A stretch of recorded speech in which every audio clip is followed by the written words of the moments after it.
Welcome back to our continuing coverage of the Poker Masters Online PLO Series. This is the final table of event number 5, our 25K Super High Roller. All of these tournaments feature the great game of Pot Limit Omaha. I'm Jeff Platt, joined by the great Joey Ingram. Joey, we raised the stakes today. 440K up top in this one. Let's do it. Day 3. We're here 9 days straight. This is day 3. We've been watching some of the top Pot Limit players in the entire world battling it out here at the PLO Poker Masters events. This is, as Jeff said, a higher buy-in event, $25,000 buy-in, bigger prize pool, bigger first place. We still see a couple names here that we saw in previous iterations of this series, but we actually see a couple new names we're going to be discussing as well, too, that I'm excited to talk about. I'm excited to see how they play. Gavin Cochrane and Eelis Parssinen show up here for the second time for our featured final table coverage. You see 3 relatively new names, at least to this series, at least to final table coverage. One involved in a hand right now, a name that's probably familiar to most in the poker world, and that would be one Jake Schindler. Jake Schindler, the lone American at this table, it appears, right? Yeah, lone American. I think he mainly plays Texas Hold'em tournaments, but I'm sure he's a phenomenal tournament player in any format you're going to put at him. So I'm excited to kind of see a little bit how he plays, and let's see if he mixes it up here. And I know you've been excited to watch Andrew Pantling, and you get a chance now, and it's Pantling with a big chip lead here. As you know, as I said, I was talking with Jonathan Deppa, and he was saying, he's like, I really hope Pantling gets in the stream. This guy's insane. He plays exactly how you would expect a guy who's had a lot of success in his poker career and his business career. He's playing exactly how you would expect a great poker player who also is fearless to play. So I'm excited to see him play. There is a look at the payouts. $440,000 up top. All 5 of these players guaranteed at least $77,000. Serious. Late last night, out in 6th place, James Greenwood for almost $60K. Yeah, getting serious indeed. So our biggest first place prize. We don't know if that's a Greenwood brother. We just don't think that's a Greenwood brother. I mean, there's we have Luke, Sam, and Max. There could be another one. There's lurking. another Canadian Greenwood that I mean, he could be a PLO specialist. Lets his I've brothers take care of the no limit variety. I don't know. Yeah, anytime you see the last name Greenwood. Yeah, I've never heard. I can't figure out who it is. So. Oh, man. So, okay, we also got my man who has my first name and is that his last name? You're talking about Aku Joentausta? Yeah, that's what I was going to say. Out of Finland. Joentausta was how I would pronounce that one. Yeah, we got my man Aku. Aku, I know, plays some, I think it's like Aku 216 on Stars or something like that. Been a high-stakes player for a long time. 28 years old from Finland. We got our sheets right here. I like these sheets. We got the bios. Thank you, producer Sam, for those. Alcohol consumption is almost 0, at least for now. Is this guy really from Finland? I mean, I've never heard of... Never really heard a Finn claim a quote in an from interview. The past. Quote from the past. Never. It's kind of blown away actually by that. So not sure what to expect. Any place Pot Limit Omaha. I mean, normally you'd think you'd drink to deal with the swings and the variants that come with the game, but it's a new day and age. New poker minds are around. So he says he's always had a sharp focus on physical conditioning. He enjoys skiing, football, badminton. Football, I'm guessing, meaning soccer. Football too. Us Americans, soccer, you know the drill. Badminton, running, cycling, and swimming. Well, interesting fold here from Gavs. Jack 10-9-9, early position, 5-handed. Certainly being open for some players, but when the guy's got double-suited aces behind you, beautiful hand, an excellent laydown before that guy. Yeah, top-tier starting hand. As you can see, Andrew getting a little out of line already with the 8-4-4 deuce. I mean, we do have that double suit, right? I'm going to want a little better hand, but, you know, you're on the button. Nothing wrong with that, so... He's obviously a very comfortable player at all stack sizes. He's a former one of the top cap game players on Full Tilt Poker back in the day. Played in the screen name Capwise. Very well-known player to anyone that was around the Full Tilt high stakes poker days. The guy was killing it. I don't know if he played much deeper stacked, but I know he then went on to a career in the gaming executive, right? Over at Matchbook. He was a CEO at Matchbook. Yeah. So started an online betting pool service back in 2008. What does that mean? Does that mean that he makes the bets for people? I was thinking it was more like, hey, if you want to play a March Madness pool with your buddies, come on this site. Oh, I see. Okay. That kind of pool. But it could also be that pool. Interesting spot here. Gets checked back on the flop. I was going to say EEE. He turns trip queens, jack high flush draw. Jake has gut shot and an overpair and an ace high flush draw. I expect him to call one street here. And he will. Pantling, get out of the way. Typically, you're going to want to have a hand that if he had, if there was no flush draw out there, this could be a good hand you continue with potentially. But you just don't really have many outs here, and maybe drawing dead. Parssinen's hand still best here. He checks on the river heart.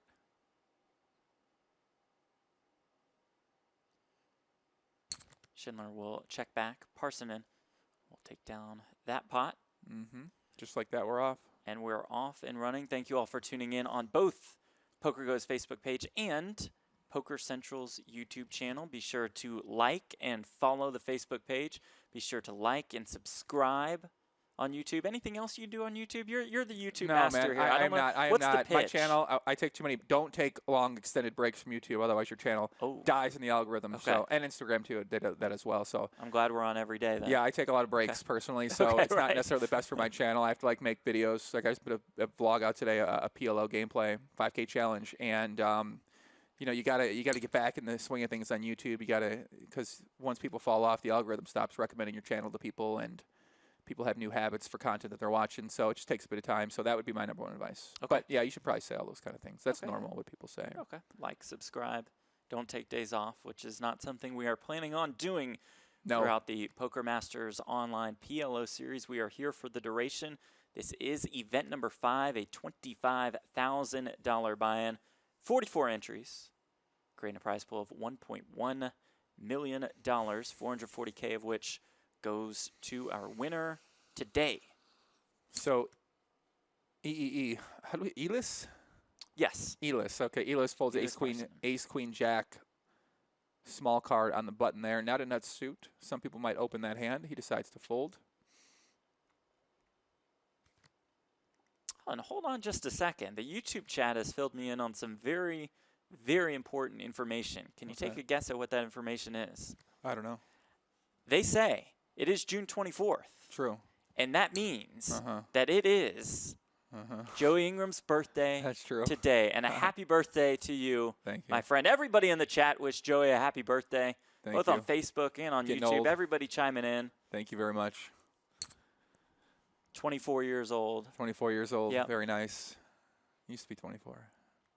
Big birthday plans for you this evening? I mean, not really. I'm trying to keep my life a little casually in line right now. So I'm going to give it a shot for a couple months, and we'll see. Then I might retire back to the plus, like, the world's kind of locked down now. You know, the morale is a little low. Yeah, it's yeah.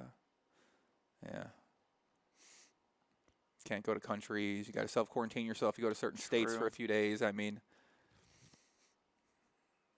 who knows what's going down here. So I wonder if we'll start seeing some adjustments for some players. Maybe some of these guys start playing a little bit tighter than we've seen in previous days in terms of opening ranges.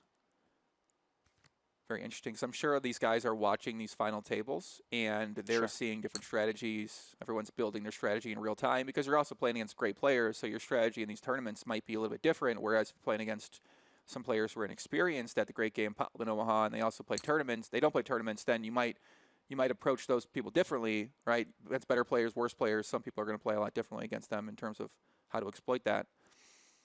So you're still building strategies out for a lot of these guys at these tournaments. I mean, Pantling, this dude is just like, I can already tell. I'm liking what I'm seeing. Just leads out. Going to lead here. Leads out with the 8-5-7 all diamonds. With the queen blocker. I mean, puts a lot of pressure on Eelis here. Eelis with the shorter stack. If he does call one, Andrew can slow down. Eelis does have that nut blocker here, so I'd expect him to at least call one, potentially try to take it away on a later street, and or queen on the turn. Yeah, raise the flop potentially some percentage of the time. But when Andrew leads here, very unusual lead here. I mean, very uncommon. Usually, I would say it's full of crap, right? Full of BS when someone leads here. I go, okay, what's happening right now? Checks on the turn. I think Eelis can bet really small here, something like 1/3 pot, and then potentially set up a shove on the river, which he goes ahead and does.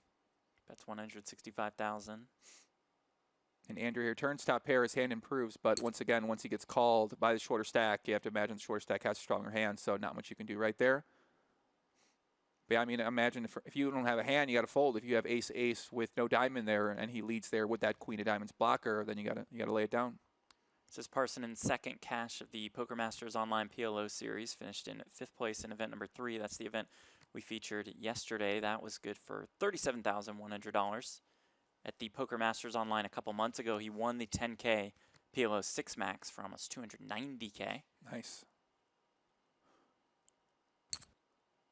10-9, 8-8 double suited for Pantling, our chip leader. And flops quads. Are we sure? As it comes to 8-8 deuce. At the casino, I'm serious. This never happens, right? Only happens online, Jeff. Right. That is what they say. It really does. Only online could you possibly we saw quads. Jeans 89 flop set yesterday. Yeah. After set. 7 hands in a row or something like that. Right. Yeah. He's going to go ahead and bet it. Most people might check back here. I mean, Yeah. listen, 8-8 deuce, right? If there's ever a time to check back quads, this is the board to do it, buddy. Pantling with more than 2.9 million in chips entered the day with about 45% of the chips in play. Parssinen, Cochrane, Joentausta, Schindler follow. Jake Schindler, our shortest stack, still with more than 25 big blinds. Picks up a beautiful hand here, double suited kings, king, king, 4 deuce. Typically, if stronger kings are going to be those king, king, 10 nines, those higher cards that connect with the kings. But anytime you pick up a double suited kings, you're feeling pretty good about it. He'll make it 80K.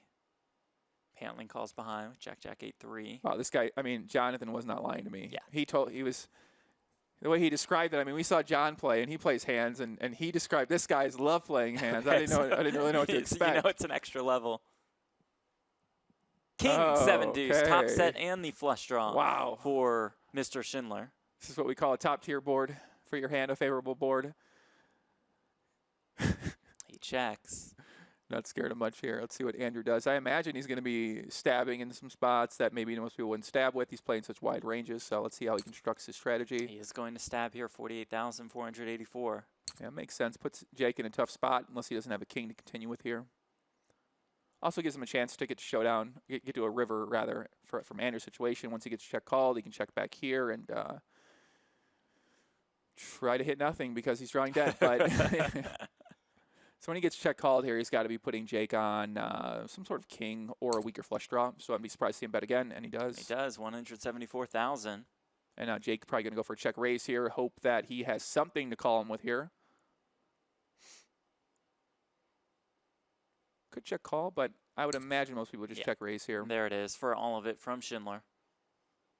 That's the stone cold lock on this hand. I think if you check call there, you're just missing out on a lot of value your opponent might have. If he happens to have a 2-pair or a combination draw type hand that's going to get all in there, right? You kind of want to take advantage of that. Right? So don't allow him to get away on the river.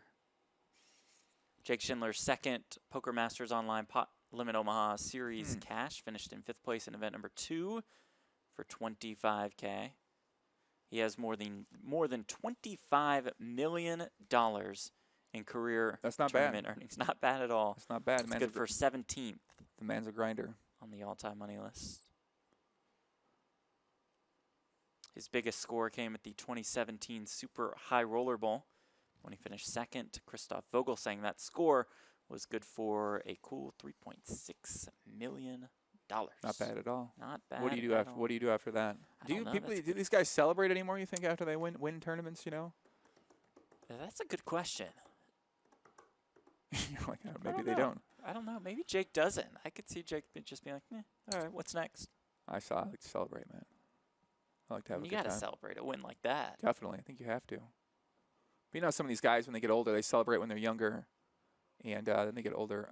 So here Schindler limps in the small blind. Pantling effectively min raises out of the big blind with the queen 8-7 deuce. Jake could either 3-bet it here. Which he does.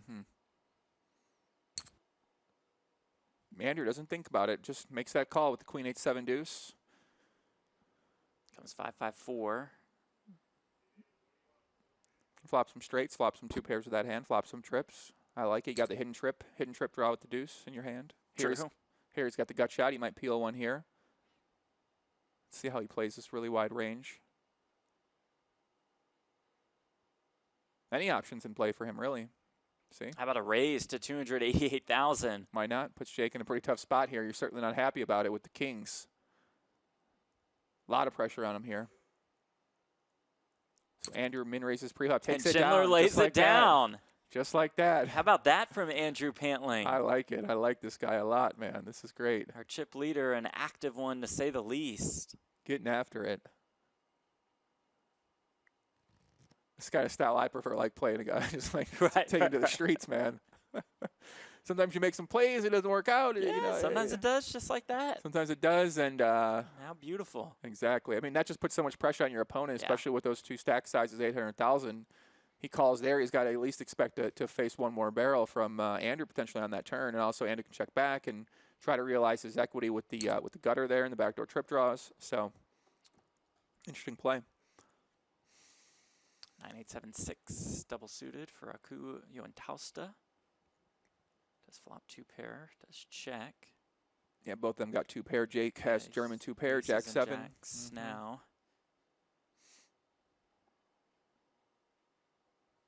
Expect Jake to bet here. And Aku could call, could fold. He does have the 2 pair with the gut shot, straight draw, but I would expect him maybe to continue with 1 and fold to any river aggression. Or he might call. Yeah. I think some people might fold here too, but We'll call and he will river 8s full. it's pretty nitty is it a nitty? I don't know. Don't love it I don't love it either way on that turn. Okay. Calling or folding. Schindler will check back. Interesting. Interesting hand.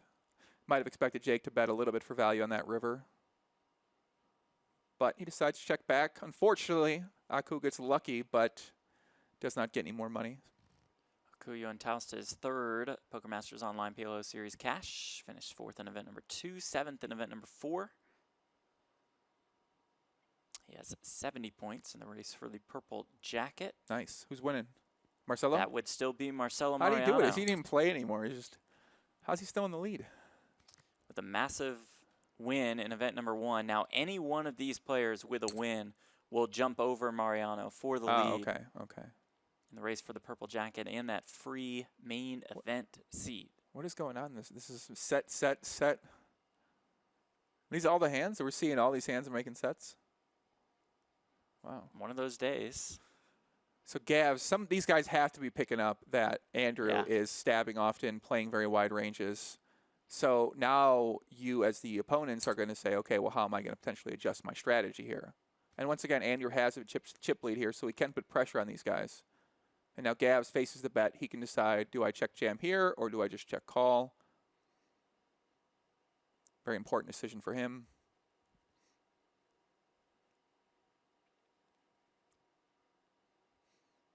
He'll choose check jam. I think that's the safe play, the normal option most people would make there. A lot of bad turn cards potentially can come. If your opponent does have a worse hand he might stack off with, some type of draw or a strong made hand already. You don't want to give him a turn where he's not going to want to put more money in. So I think the safe option there is to just put a lot of chips in. Maybe there is some consideration to check calling there by some people, but I think on that type of board, king 4-3, 2 hearts, you can never go wrong with trying to get as many chips in as possible with top set. So it is the Italian Marcelo Mariano, the leader in the race for the purple jacket. Jonathan Deppa, after a second place finish in 2/3, is in second place. He trails by 22 points. Jesper Hogard, after a win yesterday in event number 6, is in third place. I saw that, man. It's pretty cool. Shout out to Kipster. He won more than $183,000 for that win. Pedro Zagallo finished in 2nd, Deppa in 3rd. Party Poker Team Pro, Jani Jokamainen, finished in 4th. Andrei Lubovetsky, who we saw yesterday at our featured final table, came in 5th. And Maxime Lemay finished in 6th. Shout out to Lemay. That's a player. Lemayus? Very, very talented. That's a player. I think Zagallo, you say, was number 2. Is he Portuguese? Where's he from? I do not know. I think that's Zagallo, 87. Not sure how hard he's still hunting the games. I remember him as a hardcore hunter. So maybe he's grown past the hunting phase of the career.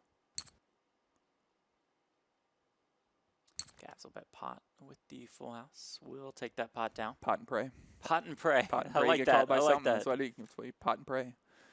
That's how it goes sometimes in the great game. You just pot and you pray. You either pray they got a hand to call you with, or you pray that pray that you get it all in and win, man. You sit there and you go, what are my decisions? Pot and pray. So I like it. Mm-hmm. Blinds 15K, 30K with a 3,750 chip ante. So let's see here. Ace, king, 6-4. Okay, he's going to raise that hand. So ace, king, queen, ace, king, 6-4 raises. Ace, queen, jack. Decides to fold that earlier. Queens for Schindler with clubs. Will defend.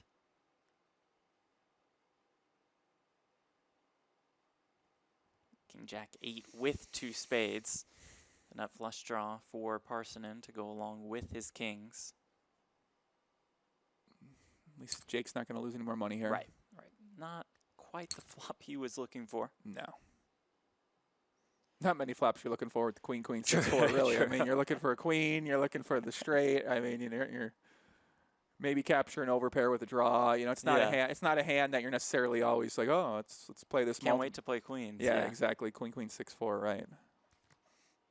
Not like No Limit Texas Hold'em. If you're a No Limit Hold'em player and you are new to this lovely game, the great game of Pot Limit Omaha, players are dealt 4 cards, and Joey, they must use 2. Okay, give them the. They cannot use 1. They cannot use 0. They cannot use 3. They cannot use 4.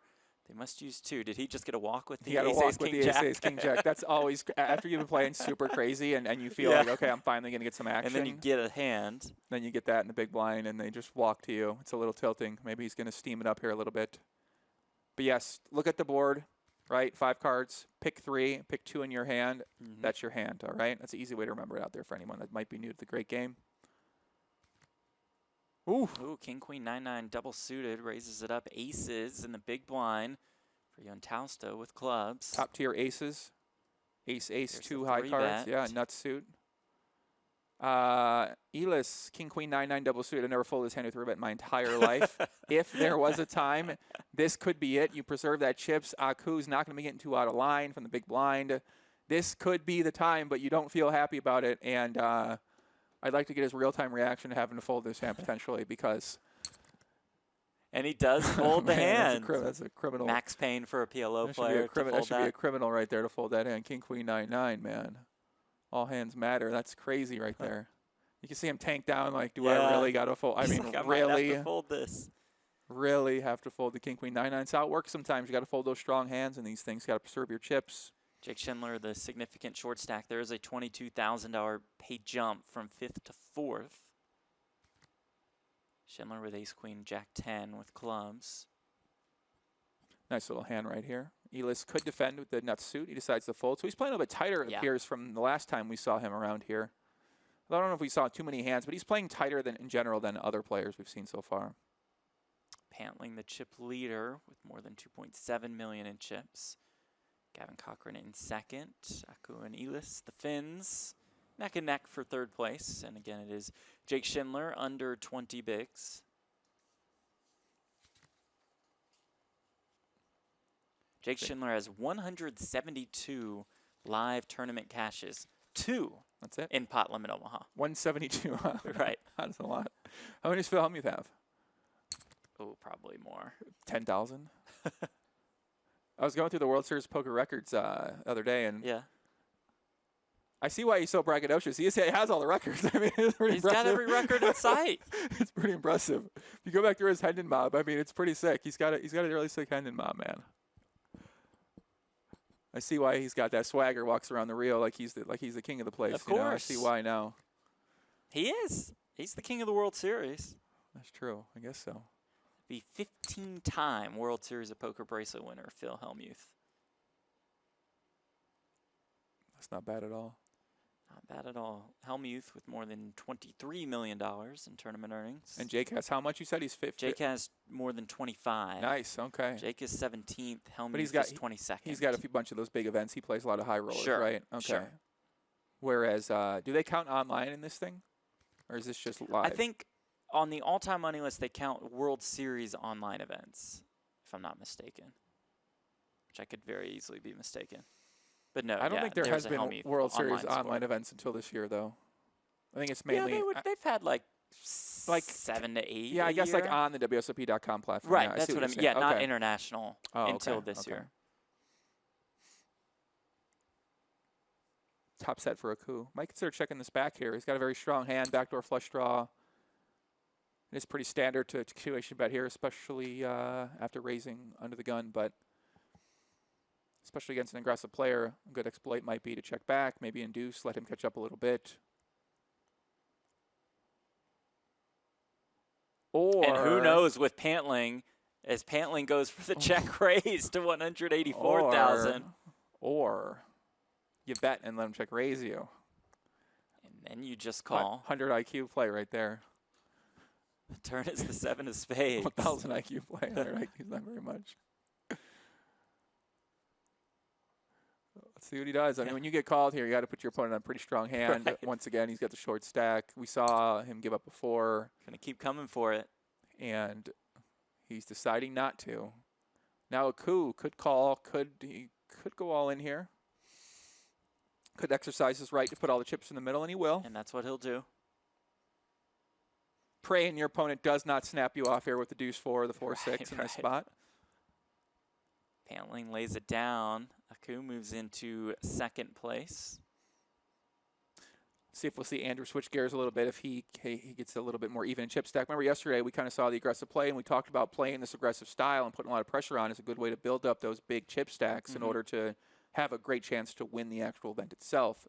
So let's see how this style pays off for him. I'm going to be really curious to see if he adjusts, right? Maybe you lose a few pots, you try a few plays. People kind of maybe you feel like people picked up on your style, so you might tighten up a little bit too. Jack 9, 6, 5, facing button raise. Decides to lay it down.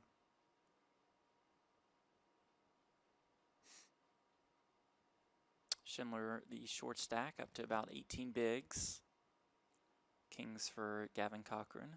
Still got room to play. You know, it's funny. I went on the American sites to play, look for online PLO tournaments yesterday, and there was like 3. Total. Total. Yeah, I'm like, this is like, this sucks. I want to play. I want to play some pot tournaments now.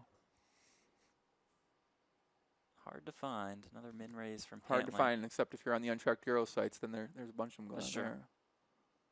Ace 8-8 deuce, double suited for Eelis Parssinen. He'll defend. We can see Andrew's opening to min raise essentially on the button. Different style, once again, than we've seen. Yeah, his raising size has been min raise really throughout today's play. Other players have gone for bigger sizing pre. Yeah, he could check back here. Flush draw, gut shot. He decides to go ahead, bet, and takes it down. Yeah, we can see his style very aggressive, put a lot of pressure on you. Put you to the test, make you make some close spots. And you're just not going to have a lot of hands sometimes, right? It's easy when you got top set. I mean, we've seen these guys have top set, then nut flush blocker, top set again. So he's getting a little unlucky, and then he's running into some really big hands here. You know, these are top of the range for these players. Ace Jack 8-4, double suited for Schindler. Beautiful hand. 6-4-3 deuce, double suited, small blind. Got to lay it down, buddy. Never like laying that hand down. Right. Call that a mirage. Looks better than it is. 2-4-3-6 double suited. Like Gets you in a lot of trouble. You flop that bottom 2 pair and you go, yeah, I got a flush draw. Yeah. Cost you a lot of money. Gaz will defend. He does have the best hand with 6s and kings. Expect to see Jake bet small here. It's a pretty normal board. Most people are betting really small. Bet the min. That's really small. Gavs theoretically here would be continuing with his pairs, probably like 10s and above, any king. Throw some hands into for potentially small bluff raise as well too, but decides to lay this one down. Jake Schindler's breakout win came in 2014. He won the 25K high roller at the PCA for $1.2 million. Not bad. He's been a mainstay in the high roller world ever since. In 2018, he won both the 100K at Millions Barcelona and the 100K at 5 Diamond. I bet he's happy that he transitioned over to live poker then, huh? That's probably true. Doesn't matter how you get there. Doesn't matter how you get there. Right. It matters what you do with it, right? Right? And he's taking advantage of it. I like to see it. I mean, listen, we need some Americans out there fighting for our country, right? We do. We do. We need it desperately. So I'm happy to see any Americans still out there trying to grind, trying to make a living at the great game of poker. Love it. trying to support the poker player American dream. I mean, I know some people out there still aspire for it. It's a little more challenging now, the options as they are. And now you can't play live poker. I mean, it's pretty tough. God, what are these live players doing? I feel bad for these guys. What are they doing that they didn't get? If they didn't find like a good home game or something like that, what are they doing? Like, where are they going? Especially the older guys who maybe don't want to find those home games. Imagine all the old guys that used to go play poker all the time to get away from out of the house and stuff like that. Now they can't go play. Travel the circuit. Yeah, exactly. That's like a thing to look forward to. It gives you some sort of meeting in your life. It gives you something to be very excited about and to really count down and say, oh, like, finally I get a break from this life that I live. Yeah, and I get to go play X, Y, and Z. Ace, King, 8 deuce in the... Whoa. Okay.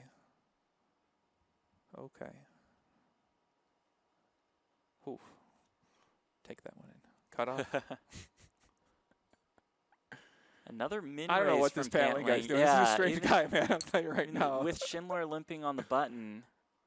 I could see an argument for anything. The min raise, why not? I mean, let's see what he does with it. Sure. Okay. Set of 10s for Aku, who you can see already has a lock on this this is what happens when you do make the min raise. If you make a full raise, the queen 10 10 3 most likely lays this one down. Now maybe you're doing a little pot sweetener, right? Like sometimes people like to do little pot sweeteners. They min raise it up and try to build a little pot, try to put people in some weird spots. So I can understand that, but don't hate it, right? Just a new strategy we got to think about here. Something new to consider. Welcome in everyone in the Facebook chat and YouTube chat. Feel free to say hi, say what's up. Some happy birthday wishes to Mr. Ingram from Matt and Zemansky. My man Matt, what's up, Matt? Thanks, brother.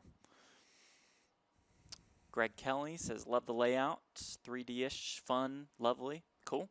We'll take lovely. Thank you. We'll take lovely. No Skills is here. Fallen Loki, Alan Whitfield. Remember to like the YouTube channel, to subscribe to the YouTube channel. They must have gave you a note to say what? this more. No, this was just. Who gave you that note? This was just me off the top of my head. What could be best more for the calls Poker to action, Central Jeff. YouTube Fill the channel? air. Fill the air, Jeff. More CTAs. Come on. But I kind of hit it with the let's take a look at the chat. It allowed an easier transition into the pitch. I see. If you want to be up to date to comment more in the future. Yes. Like, subscribe. Mm-hmm. Follow on Facebook.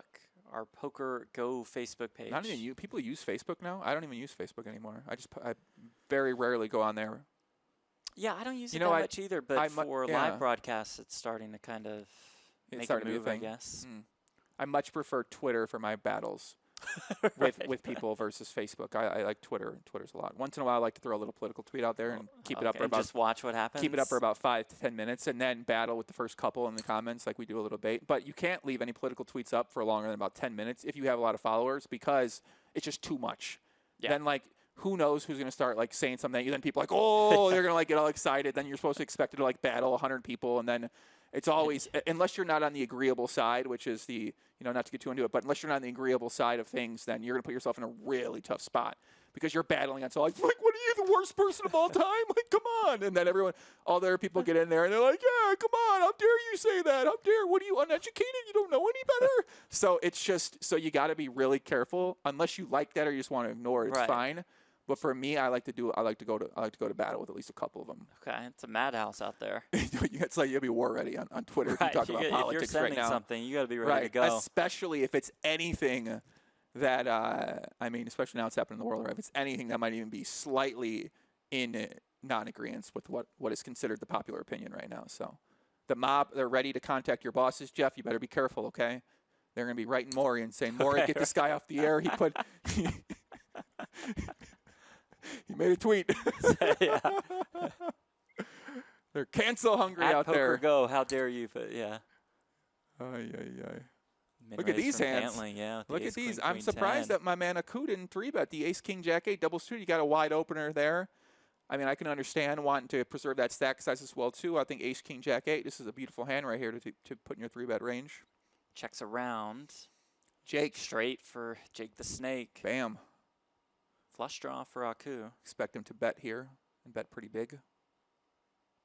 Try to target 14K in the pot. Just bet small though. I might consider betting bigger here. Try to target a 3 potentially,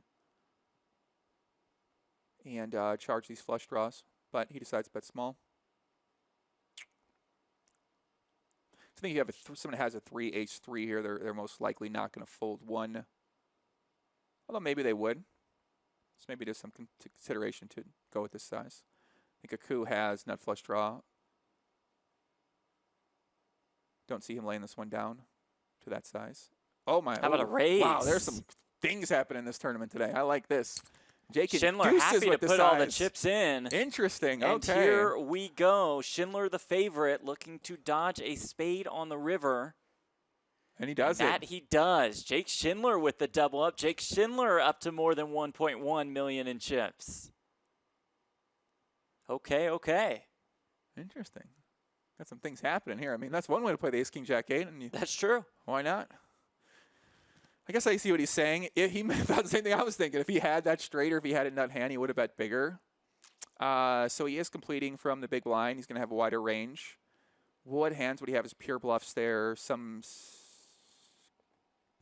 king, queen, jack, 7, maybe a 5, something like that. One pair with a blocker and over, something like that. I see the. I guess I see the logic. I think it's a little risque. But if he thinks that Jake is stabbing there pretty wide, also that is once that flop does get checked back, it is very, very good for Jake's range in the big blind. So maybe he thought he might be overstabbing there, overbetting there. Maybe he folds a 3 if he happened to have a 3 for some reason. If Jake had 2 pair, would he have done that size bet? Right, all things to consider. But at the end of the day, you have the nut flush draw. You always got some outs, man. So That's true. You want to leave yourself some outs. You want to leave yourself some Never equity. dead. Exactly. You put your money in dead, that's not a good feeling. Yeah, no, you put your money in with a nut flush draw and the fold equity. Feel fine. Don't Get mind called, it. you just spike. Try to. So Andrew raises here with the 7-7-6-3, a little bit loose from the small blind, and Aku defends queen jack 7-6 from the big blind. Most people are going to be defending very wide range in position from the big blind. Andrew will lead for almost 100K. Takes it down. That works. Yeah, it's a good board for Andrew. When most people raise a small blind, they tend to have a pretty strong range. Just with the jack, couple back doors, easy lay down. Unfortunately for him, he had the best hand, but that's how it goes sometimes. There's a pretty one, ace, king, king, jack with diamonds. Beautiful hand. Oh, yes. This is what's great about this game. You get to play so many hands. It's so much. You get to see a lot of flops. You get to see a lot of turns. See if Andrew gets a little impatient here with queen jack 6-3. He does. He will make the call on the button. Ace, queen, 7-5 double suited for Eelis Parssinen in the big blind. He'll call as well. 3-handed to this flop. Comes jack 9-3 with 2 diamonds. Here we go. This could be something. Jacks and 3s for Pantling. Cochrane with the nut flush draw. Parssinen has a flush draw. So last time we saw Gavs have a strong hand. He went for the check raise with Andrew, a position on him. Andrew does have German 2 pair, top and bottom right now. So if check 2, I expect him to bet once again. If he gets check raise, he's going to be in quite a dicey spot. If he faces a bet, I expect him to just call. But with him, never know. He might decide his 2 pair right here is something that needs to be protected and make a raise. And he will raise pot. Gavs is going to need to, well, he's got a favorite, actually. This is crazy, right? He's behind at this moment. Right. But he is the favorite to win the hand. The ace-high flush draw with So kings is he does behind have a then? jack. Oh, he is behind, yeah. Technically, Right at technically, I'm like, is he? right at Technically, this yeah. exact moment in time. Yeah. What happened? And he lays it down. What happened? Cochrane folds. The kings and the nut flush draw. What happened? Joey in shock. What happened there? He folded. What? He folded. Whoa. Huh. I mean, guess he wants to wait for a better spot. Right? He still has a 951, still up to 30 big blinds. Maybe he wants top set. You tell us. He must want a better spot. I mean, put all his chips in with 60-40. Maybe he thinks that he's even, I don't know. I got to ask guys about that. Yeah, ask him. About that one, man. unexpected, right? I mean, at the same Sure. time, when we do look at the percentages, 60-40, maybe he doesn't want to put 933,000 more in. He's got, what does he have? 100,000. What did he have? 2 something in there. Yeah. Got to call 9 more. I mean, don't know. Must be a tournament thing. I don't know. Yeah. I trust Gavs, man. You know, we got to ask him about it though. Maybe he feels like he has a big enough edge. I trust moving that. Forward I to trust find a that play better as much as spot. I trust the mainstream media. So Oh, boy. I'm gonna. Oh boy. I don't care who made that play. I got to ask some questions. Okay. that was a dicey move. That was dicey.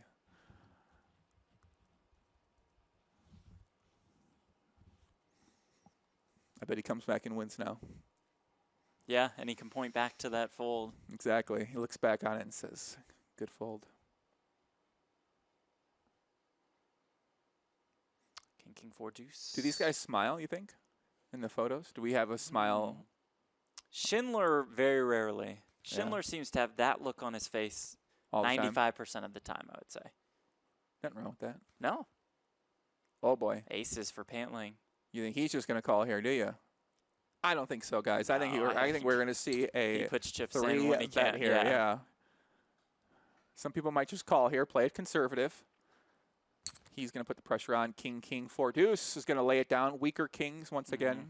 3 betting out of position from the big blind. Going to have a pretty strong range with kings. Some players might continue there. Andrew Pantling, known as Clockwise online. Do we know why he was named Clockwise? I do not From know. Canada, right? He is from Canada, born in Toronto. Studied finance in college, was interning at a bank as a foreign exchange specialist when he discovered he can make 10 times his money as an intern by playing poker. Oh, nice. Yeah, those were the days. He'll raise it up here out on the small blind again. As you can flop see, aces and nines. yeah, once again, that big blind strategy, King, Queen, 7, 2, you listed that hand, you say, right? Yeah. The King high suit, but once again, in position, you're going to be playing a lot of hands. Versus a pretty small raise out of the Right. small blind. How about nines full for Pantling now? Andrew plays this one a little tricky, does not continuation bet here. Gets rewarded with a cool picking up a flush draw, but he's not even going to think about it, Jeff. Just snap folds. Give it up. Pantling up to more than 3 million in chips. He won the WPT Online 10K PLO High Roller just a couple months ago, beating Marcelo Mariano. Heads I up, would our love to see current those two leader play. in the race for the Poker Masters Online PLO Series Championship. Those are 2 guys I'd like to see in a nice match. I want to see Pantling That would have been a fun one. take on the Galfon Challenge actually against Oh. Phil. Yeah. That's what I want to see. Jake getting a little frisky here with the ace-jack-jack 5. With Pantling Andrew calls on the button. Yeah, with Pantling on the button. Not the button you want to see. Right, Typically, if you're right. playing a little bit looser in the cutoff, you're going to want to have a button that might be a little tighter. You're not going to want to have one that's V-pipping, putting money in the pot. I'm not going to have one that flops a set. The what set? Blanking idiot set, man. That's what we call it. For Andrew, this is like, I mean, not for him, though. For a normal player, right. it's a bad This set. is the nuts. Yeah, for a normal player, you don't want to get a lot of money with the bottom set. But for Andrew, I think he'd be happy to get the money with the bottom set. He is our chip leader, a significant one at that. With more than 100 big blinds. Nobody else has more than 30. 3-3-3. Look at that. Schindler, Cochrane, Joentausta effectively tied for second. Parssinen are short stack, but still has more than 20 bigs. So I expect Andrew to just start playing every hand now. They got a bunch of guys at 30 big blinds, as you can see, Case right? in point, I 10, 9, expected to 5 see him deuce. start turning up the heat a little bit here. Put that temperature up here, Las Vegas style, 110 out there right now. Feel that heat out there, Jeff? It is a little warm. Yeah, out it there, is a little warm.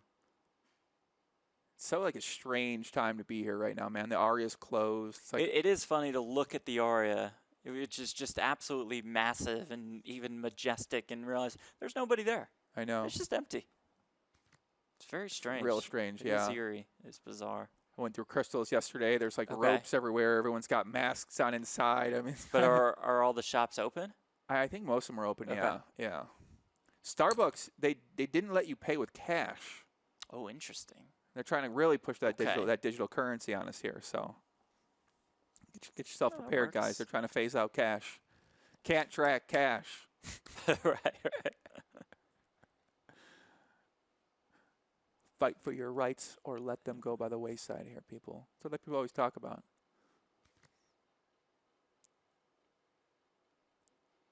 Jake here, Queen 10-9-7. See if Andrew goes with a 100% raise strategy facing a limp. Jack 9-6-5. He will raise it up. The min raise out of the big blind. I like it. Schindler happy to call. It comes 6-6-5. Like just it. a full like house for it. Pantling. Fortunately for Pantling, Jake does not have anything here. Only has a gut shot. A couple backdoor draws. Might consider getting a little frisky here, but expect to see him lay it down. Yeah.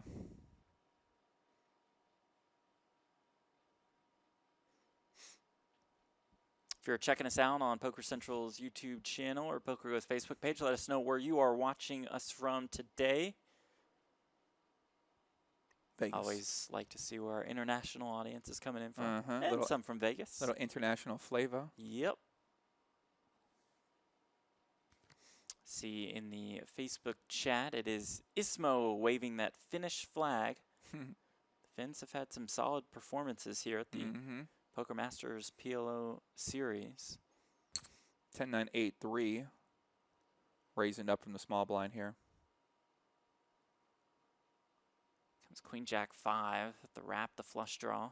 Pretty good flop, right? It probably looks better than it is. You have some weaker draws, weaker straight draws, weaker flush draws. Not necessarily super excited to get a lot of money in, but at the same time, once again, never really drawn dead here with that hand. And now I expect to see him bet once this gets checked back. I'm surprised to see him check here.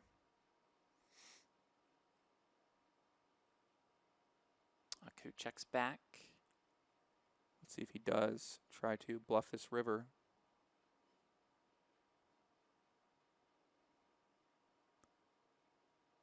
It's frozen. Oh, okay. No, it's not. Yeah, he does bet here. He's betting as a bluff. Right. Looks like Aku's hand's very weak. I think if Aku had a 2-pair type hand, he would bet the turn. If he has a 2-pair, he would have had to make it on the river. Andrew blocks one of those 3s, so not risking any chips there to take it down. Plus, Aku's playing a little bit more conservative, which means he might be checking back some strong hands sometimes there. But I think he would have bet a strong hand on the flop. If one of those would have improved to like an ace-jack type hand, which is a hand he might check back on the flop, he most likely would have bet that on the turn. So he's got a pretty weak range there. King Jack 8-6 double suited for Pantling, raises on the button. We know aces. We know what happens here. We know we already know what happens here. They punish the single suited aces hard in these spots. The 3-bet and the call. Happens every time. Comes 6-4-3. Parssinen's aces still best. The gentleman's agreement has been made. He's going to go for it. Yep. We will go let's all put in. all the chips in the middle. We will pray. Pantling says, okay, let's do this. Let's go. So far, so good for Eelis Parssinen. Regards an 8, 8s and 6s for Pantling. But the river is a 3. So it's aces and 3s for Eelis Parssinen for the double up and a dramatic one at that. Wow. We never, I mean. Right, you thought aces were done. Bye-bye. Good night. Chance. Good game. That's the way you bust out of these tournaments. I think he busted out aces other tournament too, Eelis did. Especially to the chip leader who's just playing every hand. I like, know, you know he's so just going to spike and then you tap the table, say good game. Gives you that handshake. Yeah, you played well, kid. Sorry. Like, you played well. Yeah, you played well. Sorry. It's like, all right. Yeah. Sorry, nothing I could do. You're like, well, you could have just not played that trash hand. Get the hell out of my face, buddy. Let me go tilt this off here. $400,000 first place. So Gavs, I expect him to call here with the Kings. He's been playing a little tighter. Yeah, he does make the call. He's Queen 10-10 for Pantling. Ooh, Queen 5-3, 2 diamonds. Top pair for Pantling, but Cochrane's kings are best. Yeah, Gavs lays that one down. So normal continue range there. I believe King 8-6 should be 1, but it might not be a slam dunk there. Like most hands you call there, whether you're going to want to have flush draws, you're going to have top pairs, 2 pairs, straight draws, and you start looking for other hands, and you say, is kings one of them? With 1 diamond, maybe. You don't have any backdoor straight. Yes, you have a backdoor straight draw, a very weak one, though. So not surprised to see him lay that one down. Just wait for a better spot. Like this could be a better spot. A better spot. We'll see. Ace, king, king, 6 with hearts. Here is the 3-bet. Now Eelis has a decision. Does he want to call up the Jack 9-7? Does he want to make that agreement? If we flop any piece, we're going with it. He does decide to lay it down. Yeah. Yeah, Gav's using We saw him use a little bit different strategy than other players in that first match we saw too. So I'm not surprised to see him playing a little more conservative here, especially with 5 players left. What are the pay jumps now? What does fifth get? Fifth, the top 5 will receive at least $77,000. Fourth place worth $99K at $22,000 pay jump from 5th to 4th. Okay. Up top in this one, $440,000 and 264 points in the race for the Poker Masters Online PLO Series Championship. That's got to matter a little bit too, right? Maybe how you play. Maybe you want to last Sure. a little bit longer, trying to get some more points, which isn't a common thing people would do. But it's a weird hand here. Eelis limped in, which I'm surprised we haven't seen more of quite yet. He limps in with the beautiful, tasty King 10, 9-7 double suited. Andrew, one of the most conservative checkbacks pre-flop I've ever seen from this guy. He checks back the double suited ace queen 4-9, and I'd expect him to continue at least one bet here. Eelis could go bet, could go check here. He's got the wrap, backdoor flush draw. Yeah, I expect Andrew to at least call one straight. Doesn't have much, not many good turn cards for his hand overall. 8-ball stone cold nuts for Eelis Parssinen. Yeah, especially queen 9 and ace. They give you 2 pair, but he's thinking something here. I wonder if this is a lead. Yeah, Eelis is just going to slow play this here. He knows Andrew's getting a little bit out of line. Maybe we're betting. I think in Andrew's spot, you got to put Eelis on a 2-pair type hand here or a flush draw, maybe more weighted towards flush draws. You have enough showdown to potentially just hope he checks back and hope that you win. I think Eelis is calling the turn with all of his 2 pairs, slow playing his nuts. Going to have some flush draws as well, too. So when Eelis bets here, Andrew might find a call here, potentially. Once again, flush draw did miss. He does have a 9 in his hand. Eelis' range here is going to be the nuts and sets, maybe high 2-pair. Pantling does lay it down. Good fold at that. More chips for Eelis Parssinen. We say hello in the YouTube chat to Mr. Nice checking in. Bad Beat 831 says, "What up, Joey? Remember me from your play I remember chip you play money. prop I bet." remember this guy. This guy terrorized my life during my. I did like a crazy play. I did like a 1-day 24-hour play money prop bet before. I don't know. I was thinking, this fucking guy followed me around playing all my tables. If I ever see this guy, just wherever you I want to put him in the RNC quick. I just want just let me hold you for 20 seconds, buddy. Okay, just to say thank you. I got a lot of love for him though. But he's a huge supporter, man. I like him a lot. Shout out to Bad Beat. Shout out to Mr. Nice as well too. John Doe, the John Doe, of course, checking in. What's up, guys? Happy birthday, Joey. What's up, John? PLO Thank you. is a great game. You've been right this whole time. You come play. No better birthday message to you than that, right? Oh, not at all. I love Parlament Omaha, man. I mean, I wish it was more popular. Right. I wish Parlament Omaha was as popular as the political world. That'd be great, but I can understand why it isn't. So. John says, "Mr. Platt, haven't seen you since you busted me at the main event at the Hamul Casino in San Diego." Whoa, you busted. I busted somebody, man. You were I busting must have people just at gotten casinos. lucky, John. No, I think Sorry. you played it well. Listen, come on. Give Probably yourself got more it in credit. bad and caught up. Got there. I don't think so. I think you busted him with some skill. How hard is it to play probably tournaments, trapped. Jeff? Come on, right? Yeah, it's Fold, pretty- play pretty tight, ABC, get some hard cards, go all in, right? right. Win flips. Pray. Win flips. Win flips and win flips. Yeah. Blinds go up here, 20-40. Yes, sir, with a 5K ante. Okay. A655 double suited for Parssinen in the big blind. So now some of these guys are really short, less than 20 bigs. Comes 10-8-3 with 2 diamonds. This The nut could- flush draw, 2-pair, and a flush draw for Pantling. This could be a big pot here, Jeff. Pantling will bet almost 100,000. Parssinen has 1.4 million behind. Half pot bet, nut flush draw. Only has 5s to go along with it. Might decide to play this a little bit slower.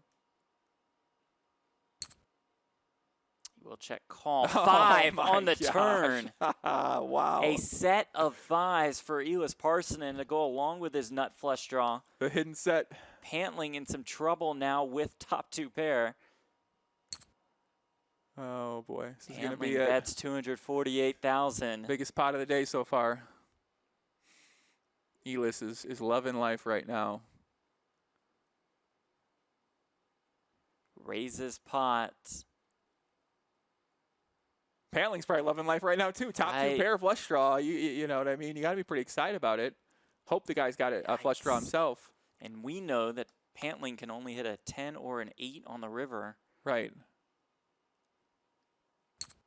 All the chips go in. The biggest pot of the day. Eelis Parssinen in great shape to double up.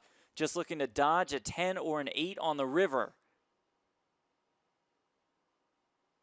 And he does dodge it. 5s full of 3s for Parssinen. Wow. We have a new chip leader. It is E27. Wow, what a sick turn that was. Just like that, Andrew goes from 100-some big blinds to 30, Jeff. 30 down to 1.2 million. Parssinen now takes a commanding chip lead. He's up to more than 3 million. Jake Schindler, Joentausta down to under 20 I mean, bigs. listen, this happens to you. You might see you really start punting it off, right? You go from 100 big blinds down to 30 big blinds. Yeah. Lose a pot like that, the guy turns a set. Unbelievable. I'd be livid. Unbelievable. What the hell's happening here, man? Wow, what a hand there. What a hand. Now we're going to have to see how Andrew adjusts, right? Because he's been playing pretty splashy, been trying to take advantage of that chip lead. Obviously, that hand pre-flop, that's what happens. Sometimes you get yourself into some spots with those marginal hands pre-flop. And that's what it is sometimes, right? You make a strong hand with that, but get all the chips in. You're against a powerhouse right there with the set and the nut flush draw. Second time Parssinen doubled through Pantling. Let's see how this guy, I mean, listen, we know the guy's a cap game player, right? Yeah. Cap game was you could only bet so many big blinds to go all in, so it was like 20 or 30 or 40 big blind effective game, basically. It's different type of game. So we know this guy's got a lot of experience, right? We know he's an intelligent player, smart guy. He's got wins before in these events, so let's see how he maneuvers here. The coup, ace king 9 deuce. Mixing it up here from the cutoff, ace-king. Also, once again, right, a lot of these guys can put pressure on other people because they're all right around that same stack size here. Now we got 3 short stacks. We got 1 big stack with Eelis. So let's see if Eelis starts exerting his dominance on this table, Jeff. It starts really mixing it up. Maybe he goes with a more passive style, right? I expect him to play a little aggressive, though. Did play pretty tight as a short stack, but is the door open for him to really ramp up the aggression considering this kind of a chip lead? Uh-oh. Aces for Cochrane on the button with hearts. Yep, Gav's been folding, playing conservative, waiting for a spot. Will 3-bet it to 360,000. Queens, can't do nothing with that. Once you get 3-bet here from the button, especially a shorter stack, the only hand, I'm not really even excited about aces in Pantling's spot, right? Because you know you're going to get all in. You know he's got a strong hand. Yeah. He might have aces as well, too. You hope he's got kings, right? You hope that he's got a kings, but either way, to have to put your money in there without really any fold equity, it's not something, even with aces, because you're never really a big favorite. Sure. Although sometimes in these tournaments, right, if you do get aces versus kings and you dominate their suit, you do end up being a pretty big favorite, which is a reasonable chance to have happen. Look at this guy, aces again. For Cochrane and It's not back-to-back fair, hands. man. Unfair. Poor Eelis here. Gets a little out of line. Once again, like we just said, right? Let's see how he ramps it up. And he does with the Queen Jack 10-4. He might think now that, oh, like this guy might be going after me and stuff like that. But sometimes they just have the hands, right? You got aces. It ain't rocket science. 3-bet. Right. You know, you don't need to be a PhD student in poker to understand we re-raise our aces against a chip leader. But Eelis lays that one down. Nothing to do. So, Andrew, we saw him playing this hand before. Let's see if he lays this one down. He does. Yep. A clear shift in strategy. Mm-hmm. As Pantling entered the day with the chip lead, Eelis Parssinen entered the day as the short stack. And now the chip leader. Stack.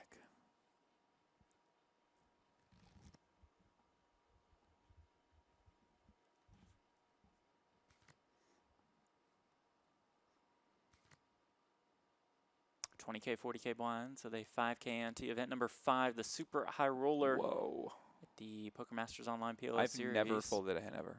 Queen 10, 7, 6. Oh, yeah. Double suited. I mean, not the best hand. Looks probably a little better than this, but on the button, it's like aces. My mind. Adam Pascal in the YouTube chat says, Poppy, what's up? I just started playing PLO. Nice. I love it. That's awesome. Where's he playing at? Loves Shout out it. to Adam. I know Adam from my YouTube chat. What's Okay. up, Adam? What's happening, brother? Where you been playing at, buddy? If it's a private game, make sure you check that rake percentage. Make sure you're getting good rake back. Negotiate with your agent. Whatever your agent's giving you, ask for more. Tell them you found a better agent, give you a better deal. Too much strat right there for agent That was strat. good, yeah. The agents are Agents furious. are gonna be the agents upset, are, yeah. and they're all my friends. So, How could you do this to us? why would you tell them they can get more rake Right, back, right. Joey? They can negotiate that. Why would you let these guys know that? Pantling, Ace King 7-5, okay. Sevens in a straight draw, backdoor, nut flush draw. Does check back, interesting, okay. Does have a disguised range. I mean, he knows that, I'm surprised he didn't bet here just as a standard. There's the wheel for Pantling.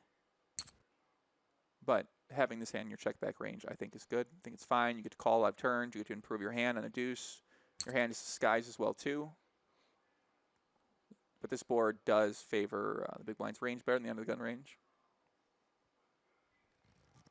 And why that is just from under the gun, people are typically playing tighter, so they're going to have more of those high pairs, those double-suited high cards hands like that, high aces, kings, and stuff like that. So 3-4-7 comes down. That's going to be a board typically a big blind defender is going to have because he's going to be calling so many more hands.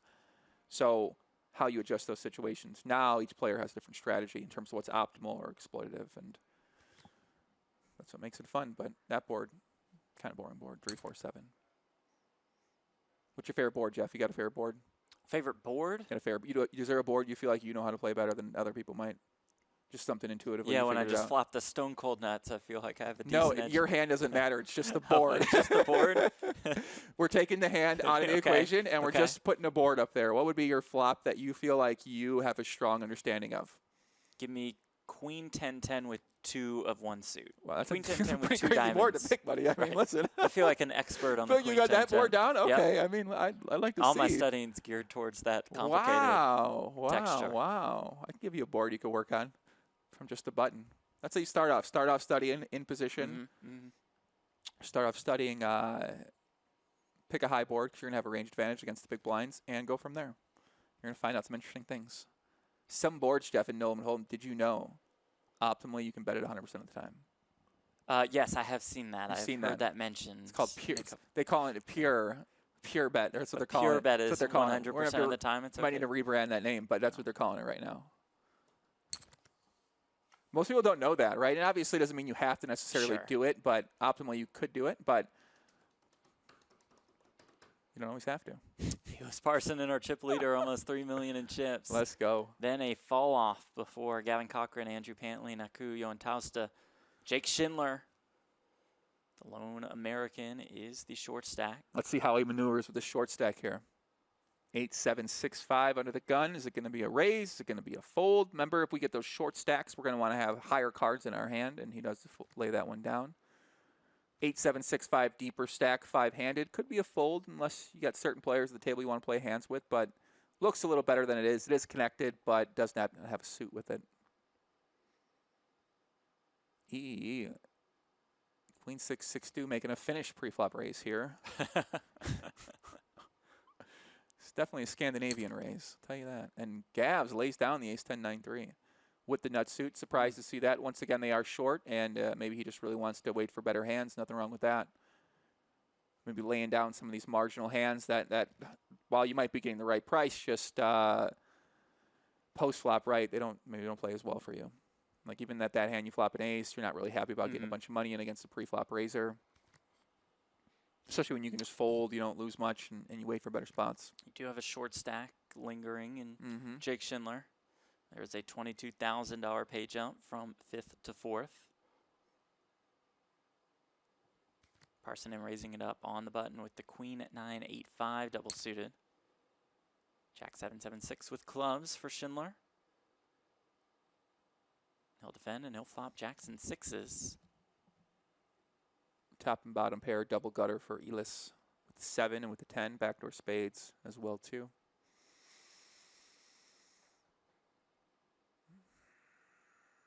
Wouldn't be surprised to see him check this back.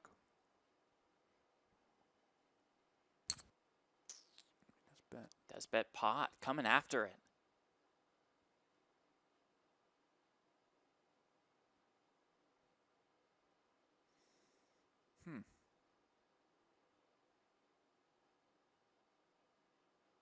So Jake has top and bottom pair. What do you do here? Guy bets pot. You don't really have much improvement for your hand. Just 518K behind. He says all of it. I mean, even this hand, he doesn't really have that good equity against just a 9.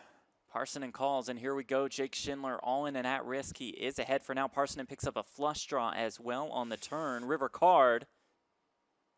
is the ace, and it is a safe run out for Jake Schindler, who is able to double up to 1.3 million in chips. A roller coaster ride throughout the first hour or so of this tournament. The final table of event number 5 of the Poker Masters Online PLO series, the super high roller, a $25,000 buy-in in the great game of Pot Limit Omaha. Jeff Pot alongside Joe Ingram. Thank you all so much for joining us. I don't love that play by Eelis there with betting that big on that board. Texture against the big blind, Jack 9-6, 2 diamonds. Against that kind of stack. Yeah, I don't think I liked that maneuver right there. Jake, I mean, still puts him in a tough spot even with the strong hand line top and bottom pairs, so maybe there's some merit to it. And ultimately, you did have the double gutter go back to have backup for your hand, so even if you do get called potentially there, you go all in. So maybe I might be underestimating how aggressive you can play and take advantage of your full equity. But I think Jack 9-6, we do block the 9, so it takes away some hands our opponent might have. If he had maybe a double-suited hand or a nut-suit hand, he would have re-raised pre-flop, so that takes away some of those flush draw combinations from his range too.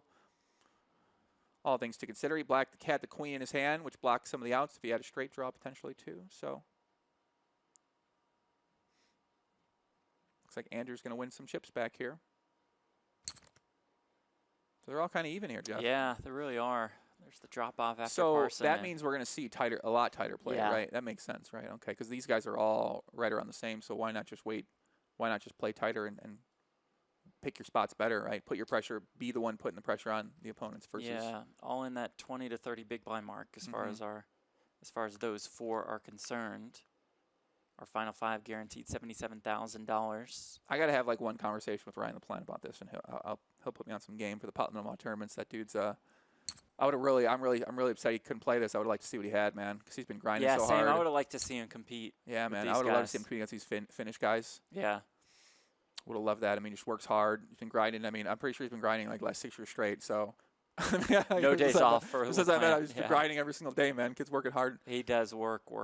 Yeah, but I mean, he's getting a lot better too. You see, right? You know, some people might say he posts hands on Twitter, and like, oh, is he posting all these hands for? But the dude's getting a lot better, man. I think he's got to fact check his process against all these other people that are trying to give him shit constantly for maybe how he might play a hand or think about a hand, man. So that's it's not necessarily a fun thing to do sometimes, right? You got to battle and fight for your position, or absolutely try to grow and progress your way of thinking about something. This dude's handling with the check crazy, man. I mean, he's making some like 2009 check raises here with like backdoors and blockers. This is nice. He's going like 09 style on these guys, man. Gets the snap fold from a coup. Yeah. Pantling has certainly not been. I mean, listen. Why not? Yeah. Yep. 9-8-7. He did have a backdoor straight draw. I mean, if I'm going to raise there, I'd like to have a backdoor draw just in case I get called. So I don't mind it at all. King 10-3 deuce double suited in the big blind for Eelis Parssinen, our chip leader. See what he does with this marginal double suited hand.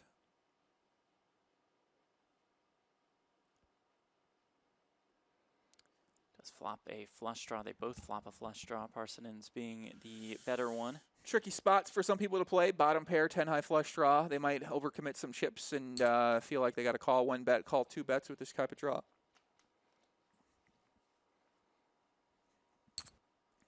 He'll call 1. 5 on the turn. See if Andrew bets again, picks up the gut shot. 382K in the pot. Might try to put pressure on Eelis here.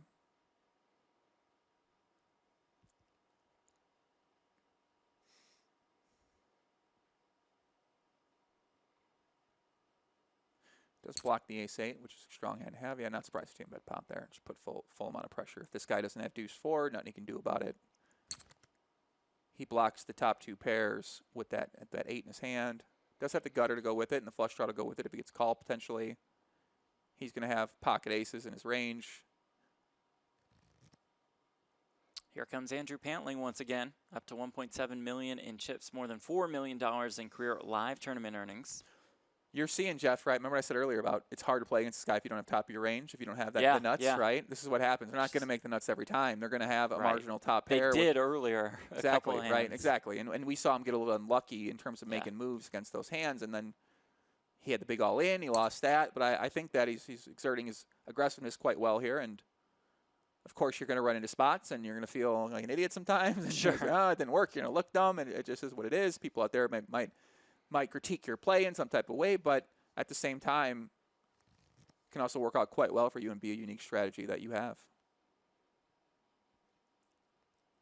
Plus, now he kind of has a little bit of chips here to put some pressure on the Yeah, opponents. has more than 40 bigs. Pantling finished in 6th at the Monte Carlo one-drop extravaganza in 2016. That was a $1 million buy-in. Also played in the Triton Million last year. How did this guy go from being a poker player to the CEO of Matchbook, a betting site? Yeah, great question. Oh, he started an office pool betting an site. office pool betting site in 2008. That was acquired by Matchbook. Anyone can start a betting site there? I gotta get over. I gotta get out of the country, man. America, don't start one here. America, you do that, and you know, it just gets shut down. Well, technically not, but certainly flirting with some things. That's for sure. Right. I know of a couple office pool betting sites going on right now, Jeff. Yeah, I see. I know some that are totally legal. They just don't help you out with any, financial transactions. I'm not asking follow-ups. I don't even want to know anymore. No, they're legit. Okay. So checks this one back here. Nothing really going on here. Scary board, 2-pair. Andrew's got 2-pair. He's just hoping to get checked down here. Or trying to get the showdown, rather. Yeah, And now, fine with checking back the aces. Yeah, exactly. Nothing to do here. Nothing going on. Pantling up to 2 million, inching closer to regaining that chip lead that he started the day with.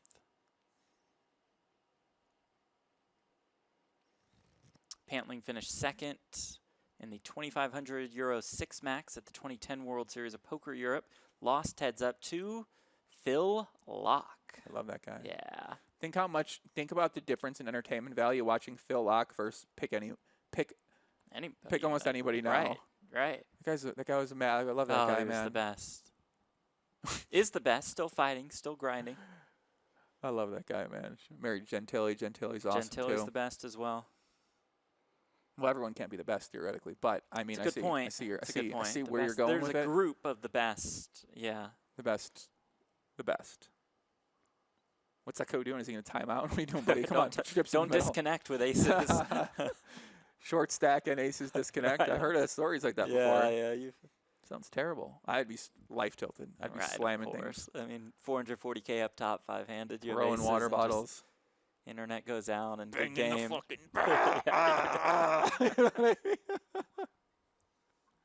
Okay, so he is frozen. We're a little bit frozen. We're going to take a quick break. We'll be back in a couple minutes. You're watching the Poker Masters Online PLO series. Stay with us.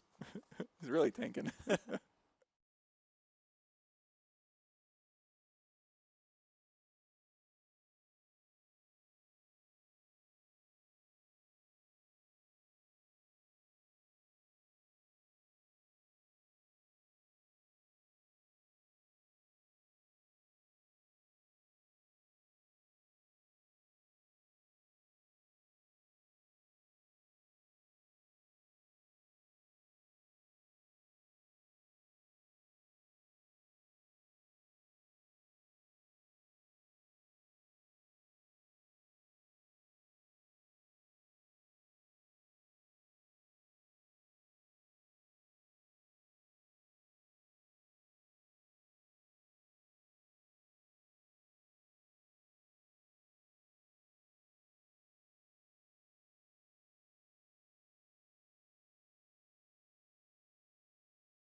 All right, we are back, and welcome back, everybody, to the Poker Masters Online PLO Series. Jeff Platt alongside Joe Ingram.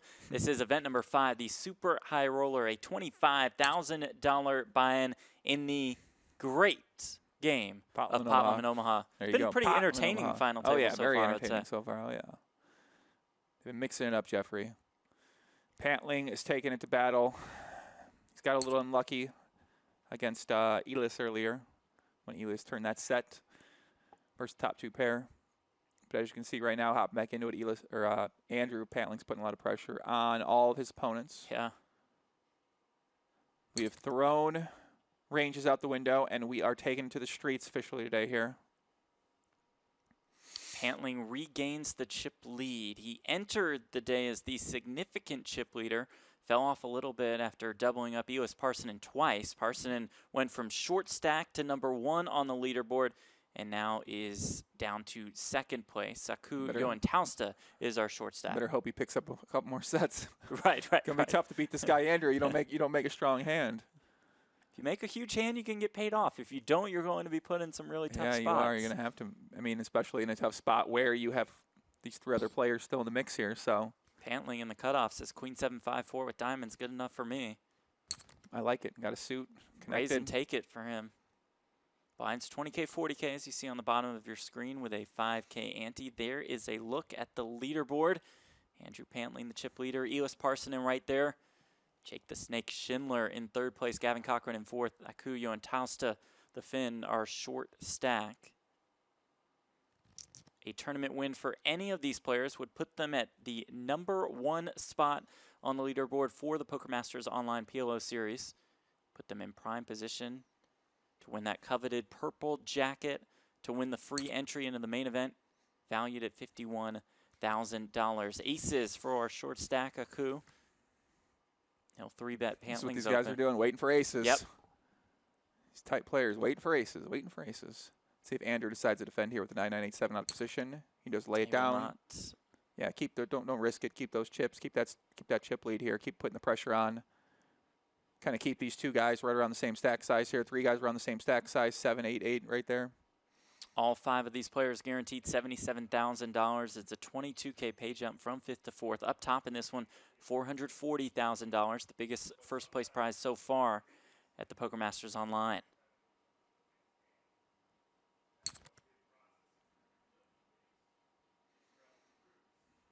Average stack at this point, about 1.3 million. Starting stack for this tournament was 150,000 in chips. They play 15 25-minute levels on day 1, come back for day 2 with half-hour levels.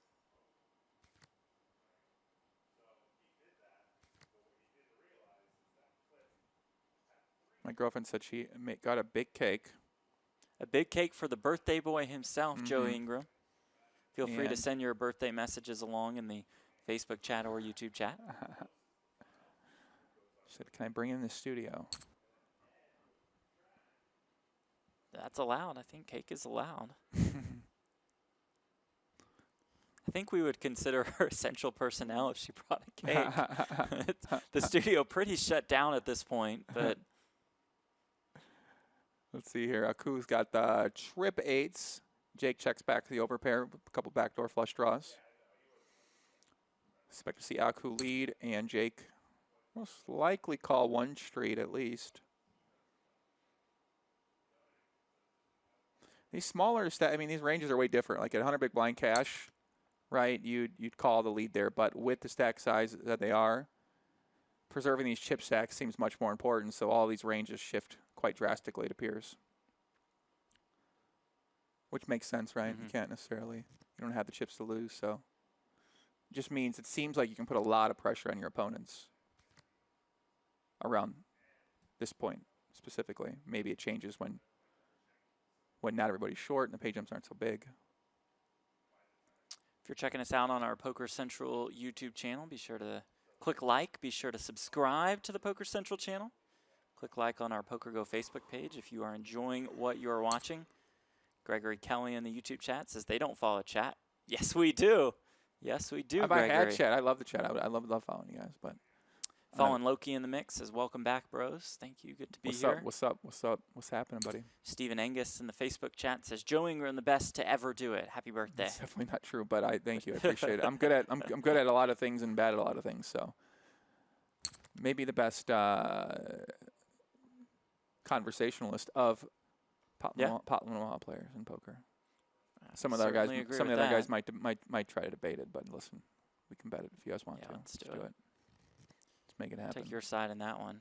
Dustin asks when the blinds go up. Blinds raise every 30 minutes, so we are due for a jump pretty soon, right? Yeah, I feel like it's been 40K for. Yeah, we're on about a 1 hour delay. The hands take maybe a touch longer than they do in real time on party poker. Aku folds the ace jack 7-5 double suited on the button facing the aggressive player. So he's really just trying to be the one that's putting the pressure on people or calling from the big blind or raising himself. He folds the ace king 10-5. See what Gavs does if he defends the min raise here. Kind of a little junker hand, 5-4-3-3. I'll lay it down. Junkyard pair. Does lay it down. Yeah, so I think Andrew's style is quite right. Just turn it up here. Yeah, try to run him over. Put a lot of pressure on him. Got hope 3 stacks at 20 bigs or less. Yeah, hope they don't get aces.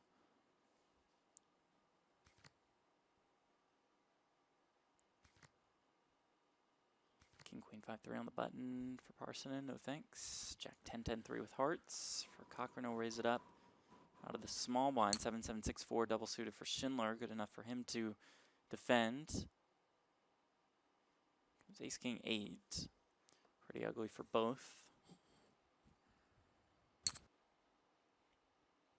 Cochrane leads and wins. This is Gavin Cochrane's 3rd cash of the series.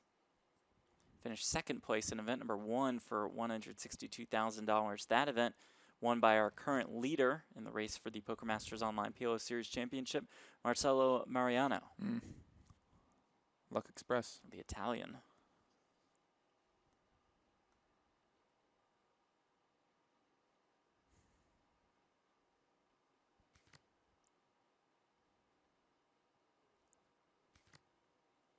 Ace 8-7 deuce, double suited for Pantling in the big blind. He'll defend. Against Parssinen's open, our 2 big stacks will battle here.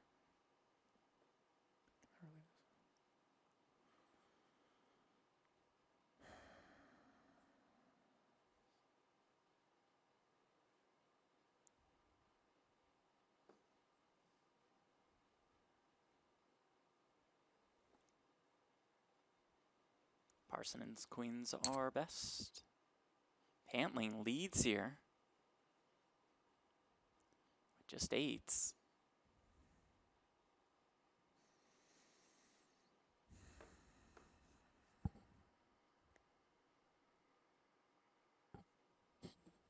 Let's see what Eelis does here. Just has the queen, has a blocker, has a straight draw as well too. Does make the call. He could bluff. Deuce of clubs on the river, so it is 8s and deuces for Pantling. Let's see if Eelis decides to bluff here. A little bit of showdown with the queen. Doesn't have any club blockers in his hand. Would like to have some of those. If Andrew did have a flush, expect him to bet a decent chunk of his flushes here. Also, Andrew wants to preserve that stack size, so maybe Eelis can put a little more pressure on him here. And he does. Big bet. Betting 408,000. Let's see what Andrew does. He's going to fold, but you never know. Can he find the call? Can he find the raise? I don't know. Right.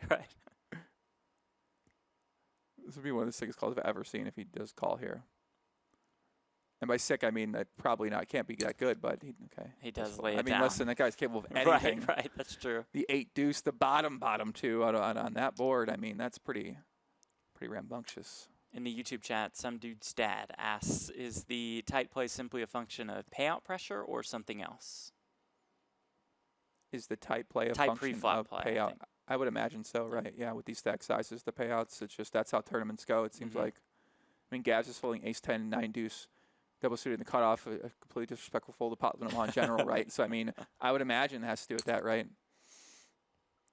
I can't say I'm extremely well-versed in the great game of pot limit tournament structures or anything like that, but it seems obvious that that's correct. $77K guaranteed to these final 5.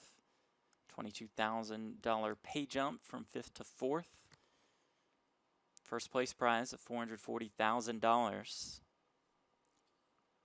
Our biggest prize pool yet in the Poker Masters Online PLO Series.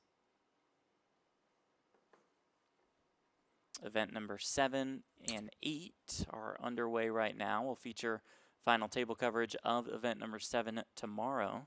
2-2-2. Deuce, deuce, deuce. Uh-oh. Triple twos. You guys know what that means? No. Okay.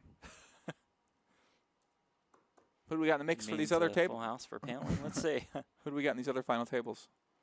Our chip leader in the 10K, which we'll showcase tomorrow, is Andreas Torbergsen. Ah, my boy Scatavoy. Shout out Scatavoy. Jonathan Deppa Pot is in the limit top Omaha 5. legend. Okay, Scatavoy. Andrew Pantling is in the mix. Shout out Scatavoy. George Wolf, of course. We see the Wolf in every high-stakes PLO tournament. How many entries we get for that one? Late registration still open for a couple levels. 35 entries right now. Nice. Has a $500K guarantee. Did it hit the guarantee? Not yet, but it will for sure. So check back here on the flop with the full house. Remember, guys, you got to use 2 cards in your hand. So Eelis does not have a full house here with the 5. He has a flush with the queen 8. That is the strongest hand that he has. Once he gets called here, he's going to turn his hand into a bluff now. Interesting. He does have the king and queen blockers here. He has more deuces in his range defending the big blind, and it's going to get through. It Very works. nice play from him. So he turns his flush into a bluff there, not something that many people would have done. I think once Andrew checks back, he probably doesn't have a high full house. Doesn't have a let's say aces, kings, queens, most likely bets the flop. If he had quads, he most likely bet the flop. So Eelis with the blocker and the king and the queen, even though he makes a strong hand on the river, turns into a bluff, takes it down. Now he's chip lead. Also in event number 7, our current leader in the Poker Masters Online PLO Series, Marcelo Mariano. Is he winning? Got a top 10 stack. Okay. Oh, it's still a long way to go. Jesper Hugard is there as well. Where's Gus Hansen at? He didn't come out to Where play this is one? Gus? Gus didn't come out and play? Maybe for the 50K for the main event? What do you think Gus is up to? That's a good question. I do not know. Just being Gus. You would know. You built a relationship Getting out with of line. Gus. He's a little crazy, man. I don't know. I try to stay away from the A crazy. little, yeah. I try to stay away from the crazy people personally. Okay. A lot of these guys in poker are pretty crazy, right? They live a certain kind of lifestyle that I'm just not necessarily interested in living. So I like them. I like them as you know, people, personalities. They're fun, entertaining, but I usually keep to my friends I have and don't get too, I don't know how you describe it, spread out, I guess. Sounds like good strategy.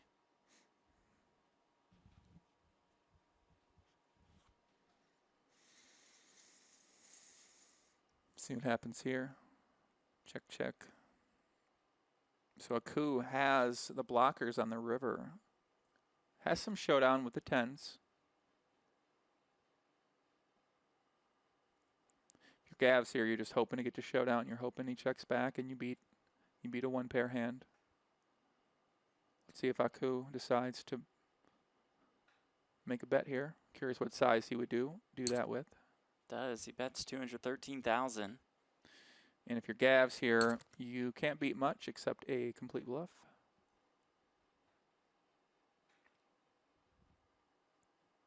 Taking a look at the leaderboard, Eelis Parssinen has regained that chip lead. Andrew Pantling right there, though.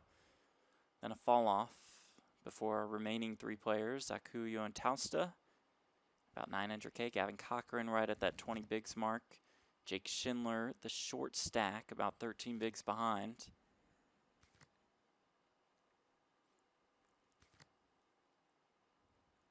King, Queen, Jack 3 double suited.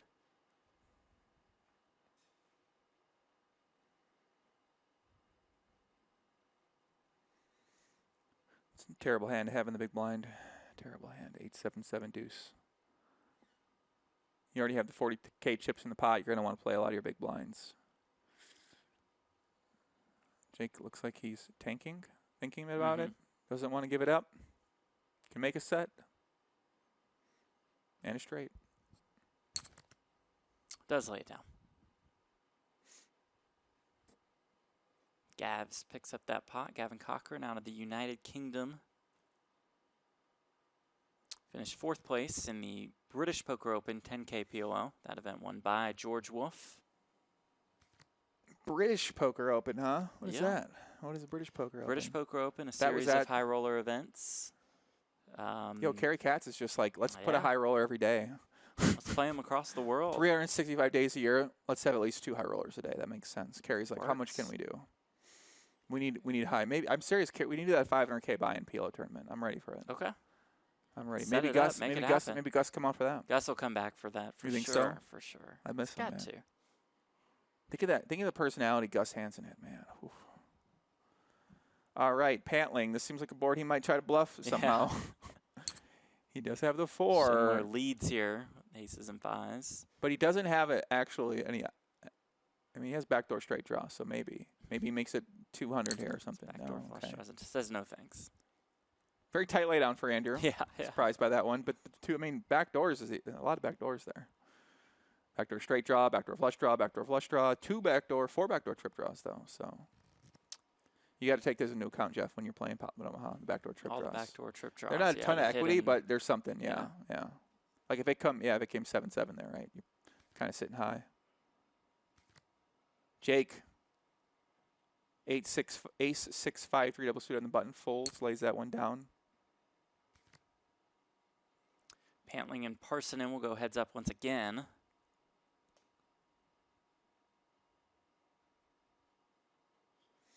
Goes 9-7-5 with 2 diamonds. See if Andrew leads here again. He's been leading here from the Yeah. small blind and a bunch of different textures.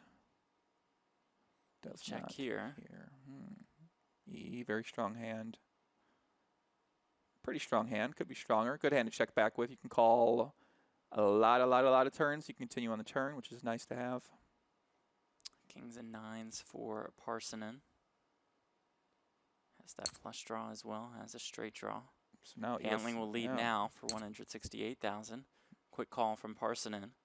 This might get him paid maybe induces a bluff here. I mean, it does look like Eelis has a king in his hand. Mhm.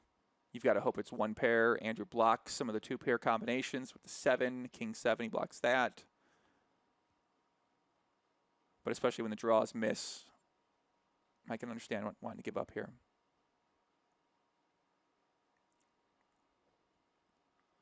Let's see what Eelis does here, what sizing he goes with.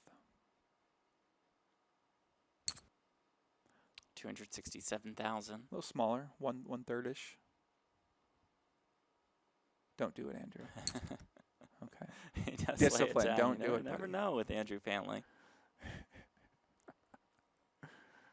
Eelis Parssinen out of Finland. This is his 2nd cash of the series. Finished 5th yesterday. Event number 3.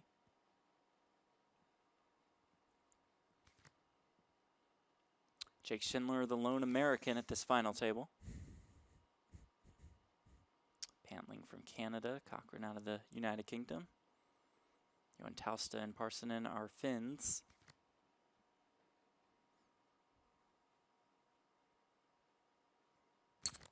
Ten 9-5-4 all diamonds. We need Raise like it a up and take flag. We need like a flag by him or something. Oh yeah, we maybe. could bring the flags back. Yeah, a little flag. I like at the World Series when they're sitting at the chair. They have like the flag draped over them as they play. Yeah, yeah, yeah. And like whenever they win a pot, they like pick up the flag and they The start rail goes they nuts. start chanting with like cha da da da, Right. and they start chanting stuff. And there's like always some country specific chat. The Brazilians are always getting real rambunctious, real brazen with it. Yeah. Real crazy. There's always like at least one drunk friend on the rail who's kind of getting out of line a little bit and just being obnoxious. The Brazilians and the Brits. The Brits, yeah. They have some rowdy rails. They got to a say lot the more least. camaraderie, more countryism. Americans, Yeah. Everyone's kind of beat down a little bit in America now, Right, so right. especially now, I know and trying to celebrate that. But those fireworks, you have fireworks going on around your house, Jeff? Yeah, the fireworks. I live by Fireworks Red gate? Rock Casino, Uh-huh. and so they're doing some test runs for. Oh, they the are. July 4th There's some shebang. speculation. There's some coordinated fireworks efforts to who knows what they're trying to create, right? But a lot of people are reporting firework activity from around the United States, so people are trying to figure out what it is. I Trust me, you don't want to know this thought stuff, you were man. just like, hey, July 4th, you have big plans? And I guess not. I guess we were going somewhere else with that conversation. Aces for Parssinen. Psychological warfare related, Jeff. That's what we're going Gotcha. over here. Kings for Schindler. Here's the 3 bets. Aye. Here it is. This is about big a favor you can get pre-flop at Pot Omaha right here. Aces versus Kings. It'll be Jake 26%. Schindler all in at risk. Oh, that's not good. Needing some help. It's not good at all. Parssinen's aces are That's best, not good at and all. he flops a flush draw. See Schindler down to just an 8% chance, now a 3% chance. River card. It is the 9 of clubs. So the ace-high flush for Eelis Parssinen does eliminate Jake Schindler.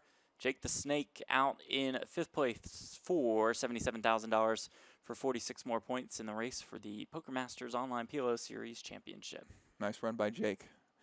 Yeah, Kings there with fold equity, strong hand, a little over 10 big blinds. Got to go with it. And fortune to run to aces. Worst case scenario by far right there. So just 1 big blind for this hand. Joentausta will raise it up with the ace-jack-9-4 double suited. Just like that, Gavs and Aku jump up a little bit here. Nice little pay jump for worth $22,000. Our next pay jump is worth $44K. Okay, what's next? What do we get next?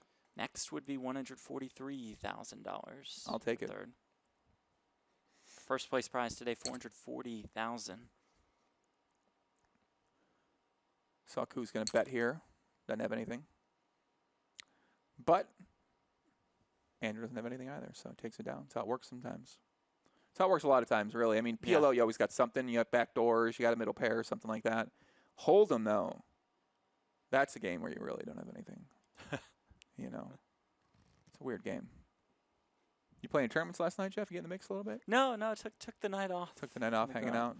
And you tried to go play some tournaments, right? I went to more than one site, and I was like, is there any PLO tournaments? Like, maybe I get one PLO tournament. Can I get something? And I saw one. It was like 3 tomorrow. I'm like, oh my God, this is terrible. Right. The state is not very optimal for the great game of Palomino tournaments. I see why certain people would be tempted to find other ways to play Palomino tournaments. I can definitely understand that. It is what it is. You guys do what you got to do. I mean, ACR, I see why people want to play ACR. You know, they got not my preferred site, but I see why people want to play on there. More chips for Eelis Parssinen. Commanding chip leader at this point with more than half the chips in play. Up to almost $3.5 million. Yeah, Andrew's still going with that min raise. His strategy is very, very wonky. Very wonky, Jeff. Wonky's a good word for it. It's a different approach to PLO tournaments so far. We've seen a couple of strategies so far. We saw Marcelo's strategy a little different. We saw Gav's strategy is a lot different than everyone else. Parssinen will defend with the 8-7-6 deuce. People might be asking, why do you defend that wide from the big blind to a min raise? Some players feel like they can do it. They feel like they're getting the right price. They know how to play post flop. They're not going to get themselves into trouble, and they're going to make the right decisions with marginal hands. Whereas if you're a weaker player and you feel like you just don't know how to play post flop, you want to avoid hands like this because you put yourself in a lot of marginal decisions. And if you make a marginal decision on the flop, then you end up on the turn in a very bad spot. So your ability to compound your mistakes goes up. But no one follows that advice anyway, so it's fine. They say, I want to play hands, and they give themselves in the I just want to play, man. Yeah, you don't necessarily. I just got dealt 4 cards. You don't necessarily have to play to win. Like, just play to play. Like, play to have a good time. Play to pick up kings, right? 10, yeah. So let's see if Gav's 3-bets here. I think he's going to four-handed here. He does to 260,000. Premium Jack king. 9-4 with nut diamonds for Pantling. So Pantling theoretically probably want to lay this one down, but does have position. Ace-high suit. Okay. Okay. So a bit of a waiting game, perhaps, between Cochrane and Joentausta. Similar stacks, both hovering around the 20 big blind mark. Pantling, a comfortable second. Parssinen, a comfortable chip lead. The final 4 guaranteed $99,000, a $44K pay jump from 4th to 3rd. Up top in this tournament, $440,000. And 264 points in the race for the Poker Masters Online PLO Series Championship. No matter who wins, they will Are we streaming this come on out on Twitch? top of that leaderboard. Not until this weekend Okay. on Party Poker TV's Twitch channel. Okay, cool. For now, we're on PokerGo's Facebook page and Poker Central's YouTube channel. You guys really love Facebook. Yeah. It's a big platform. Yeah, trying to raise it up, ramp up the Facebook coverage. I like it. And while you're there, be sure to my dad. click the like button. All my dads are on Facebook. Shout out to Right, my there we dads. go. We got to go on TikTok, I think. We can get streamers on TikTok. Okay. I'm serious. Yeah. Maybe a little clip. I'm going to start a poker TikTok. Okay. They got some funny trends on there.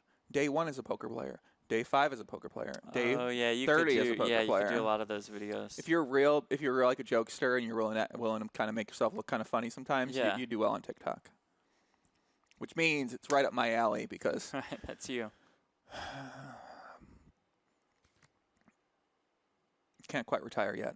Believe me, Jeff, I'm waiting for it. Don't worry. Me posted up in the mountains. Just done. Just taking all this stuff in, not have to worry about making content about it ever again. Oh, I can't wait. Can't wait, buddy. 8s and 3s for Pantling. Can't wait. Although, I don't know, man, this political stuff's heating up. I'm loving it a little bit. So entertaining. These guys are ridiculous, man. Just imagine in poker if one of these guys just came on the stream right now and they're like, they just accused the other guy of cheating or something like that. Right, and like right. Went on a 7-minute rant. And just This happens every He's day. like, what evidence do you have? And he's like, I have none. I'm like, he is. And then he had a bunch of his friends who just also came on the stream and were like, yes, he is. And then it was like 100 people. And then Twitter started freaking out about it. And they were like, this guy is cheating right now. Yeah. That's what it seems like every day in this political world on Twitter. It's madness, buddy. EEE with the backdoor straight. Yeah, gets there on the end. And he's going to value bet it, man. Nice. Okay. You must think this guy Andrew's going to be overbetting his flushes on the flop, so he's going to try to get value from a straight or a 2-pair. How can you compete with that stuff? That's top notch. With no stories. I mean, you need stories of these players, right? Yeah. We got to be taking the poker players in poker and building up these stories of these people. Who are these guys, right? Jake Schindler been playing these tournaments. We don't know much about the guy. I want to know about the guy, right? People want to know about these guys. People liked Gus Hands because they knew about him. Right. Or Phil Helmy, they knew about who he is. Negrata, they know about who he is. This guy, my man, Aku with double-suited aces. Well, we don't know much about him. We know he has aces. We know he's got great hair and he's got double-suited aces, right? And ace, And queen, Andrew. 10, 7, double suited. Andrew has got a little double-suited aces buster here with the ace, queen, 10, 7. I don't see him laying this one down. He does call. Okay, it's a beautiful hand pre-flop. Try to flop something. And that flop comes Jack 7 deuce, 1 heart, 1 club. It's going to be all in here. It's going to backdoor flush draw, 2 backdoor flush draws, and a backdoor straight draw at middle pair. Does have the pair of 7s. All in and a call. Aku, Joentausta, all in and at risk. Oh my gosh. Queen ball on the turn for Pantling's 2-pair. River card is the 6, and that will do it for Aku Joentausta, out in 4th place for $99,000. 59 points in the race for the Poker Masters Online PLO Series Championship. Wow. Yikes. Oh, yeah, the aces busters right Yep, there. Ace, yep, queen, you 10, did. 7, double suit. It's an ace buster type hand. Even though you have an ace in your hand, it shouldn't theoretically be, but a lot of possibilities. Plus, you're going to get to realize your equity there with the hand oftentimes because you're going to flop a piece and just go with it with that stack size. And then there were 3. Gavin Cochrane, the short stack. Andrew Pantling in 2nd. Eelis Parssinen, our chip leader. So what we've seen Gavs doing a tight strategy, right? Just wait for big hands. Laddered up a little bit. Exactly, right? He's now up to a $143,000 payout. The next ladder is a pretty big one, worth almost $140K. Is it really? Second place gets paid $281,540. It's a big one.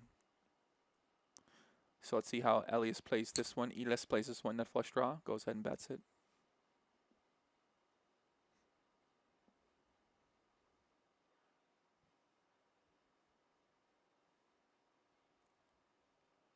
The check raise from Pantling. This guy loves putting them. I mean, right. Eelis is going to have a wide range here. He does block the jack, so he blocks some king jacks, set of jacks as well too. You might like to do it with a different hand. If you're check raising with this hand, you're just check raising a little bit too wide. But I mean, his plan might work out here. So when he gets called, he's got to put Eelis on a flush draw. If Eelis had a set, he's probably going to re-raise. If he had 2-pair, he might just call with that. So he's got to have to put him on. With this turn, when you get called, he certainly could have ace queen, some type of flush draw. ace, king, queen type hand. Almost 1.1 million in the middle. But this is kind of spot to get yourself into when you start check raising with Right. Just a little bit wide, right? I get what he's saying, right? He's trying to take advantage of the spot. Eelis is going to need a very strong hand to continue, so I can understand that.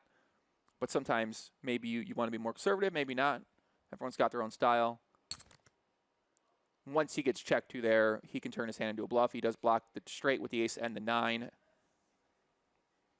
And he still has the flush draw, and also you can also bluff the river too unimproved. Blinds going up 25K, 50K with a 6,250 chip ante. The third level of day 2 of event number 5, a super high roller. $25,000 buy-in, 440K up top. 44 entries, creating a prize pool of $1.1 million. Paid out 6 spots. James Greenwood eliminated in 6th yesterday. We get a bio on this guy, James Greenwood. Well, we'll see if he makes another final table. James Greenwood, huh? James Greenwood. Okay. Not Sam, not Luke, not James Max, but James. Greenwood. From Canada, you the say, long-lost PLO. Uh-huh. I think he might be New Zealand. New Zealand guy named James Greenwood. Got it. Okay. Yes, New Zealand. Got it. Okay. Playing out of New Zealand, at least. Playing under a New Zealand registered account. Yeah, right. His account is registered in New Zealand. Okay. He's got some long-distance Wi-Fi connection from New Zealand. I don't know who this guy is, James Greenwood. Can we figure out some more about this guy? Yeah, Anyone know about James Greenwood? I'd like to know more about him. 2 flush draws here. Not very strong flush draws, though. I think Eelis will continue here. He's got the gut shot. He can hit a set. Does have the flush draw as well, too. Will continue. No. Both turn a flush. Parssinen's being the better one. Now we got a little dicey situation here. Both players with weaker flushes, not necessarily loving the situation if more money gets in. So it goes check, check on the turn. But Eelis will love that on the river. Once it does get checked back on the turn, he can be pretty sure his ace-high flush is good. He's going to go ahead value bet here and hope to get called by a 2-pair type hand. Andrew's got a pretty tough spot here with the 7-high flush. I expect him to call because it didn't seem like kind of guy likes to fold flushes. Right, and he does snap call. But when you think about what a hand's could be bluffing there with, you have the 4 and the 7, which kind of take away some of the combinations of straight draws. And, of course, Eelis could be turning a king into a bluff there. So, yeah, I think it's just a real tough spot, right? I mean, you could consider checking back the flop there in Andrew's situation too, potentially. James Greenwood could be from England, could be this gentleman with 121K in live earnings. James Greenwood, okay. Could be related to the Greenwood fam. Does this guy have PLO caches? Doesn't have any PLO caches. We should put his picture up on the screen. Everybody knows this guy. Can Hendon search for James Greenwood? So Pantling limps in here with the ace-9-7-5. This guy has it all in his arsenal. Top pair, backdoor nut flush draw. Eelis has gut shot, backdoor flush draw. Gut shot to the nuts. He has bottom pair as well, too. Wouldn't be surprised to see him check or bet here.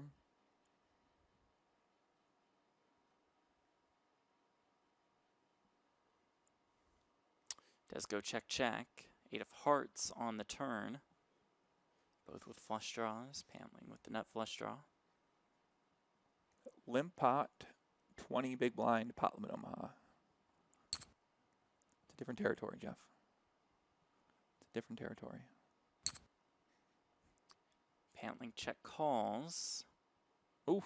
River is another 8. So now Andrew has ace-9 high. He does not have a full house here. Once he does check call there, though, if you're Eelis, what do you put him on? Some type of draw. So I think Eelis might bluff here.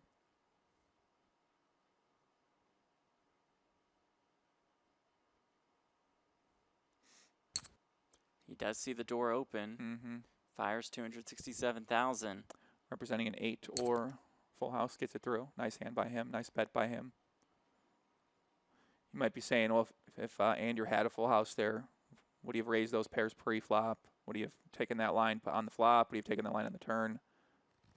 If he had an 8, would he have checked the turn? So look at this chip lead that Eelis Parssinen has built. He's moving and grooving right now.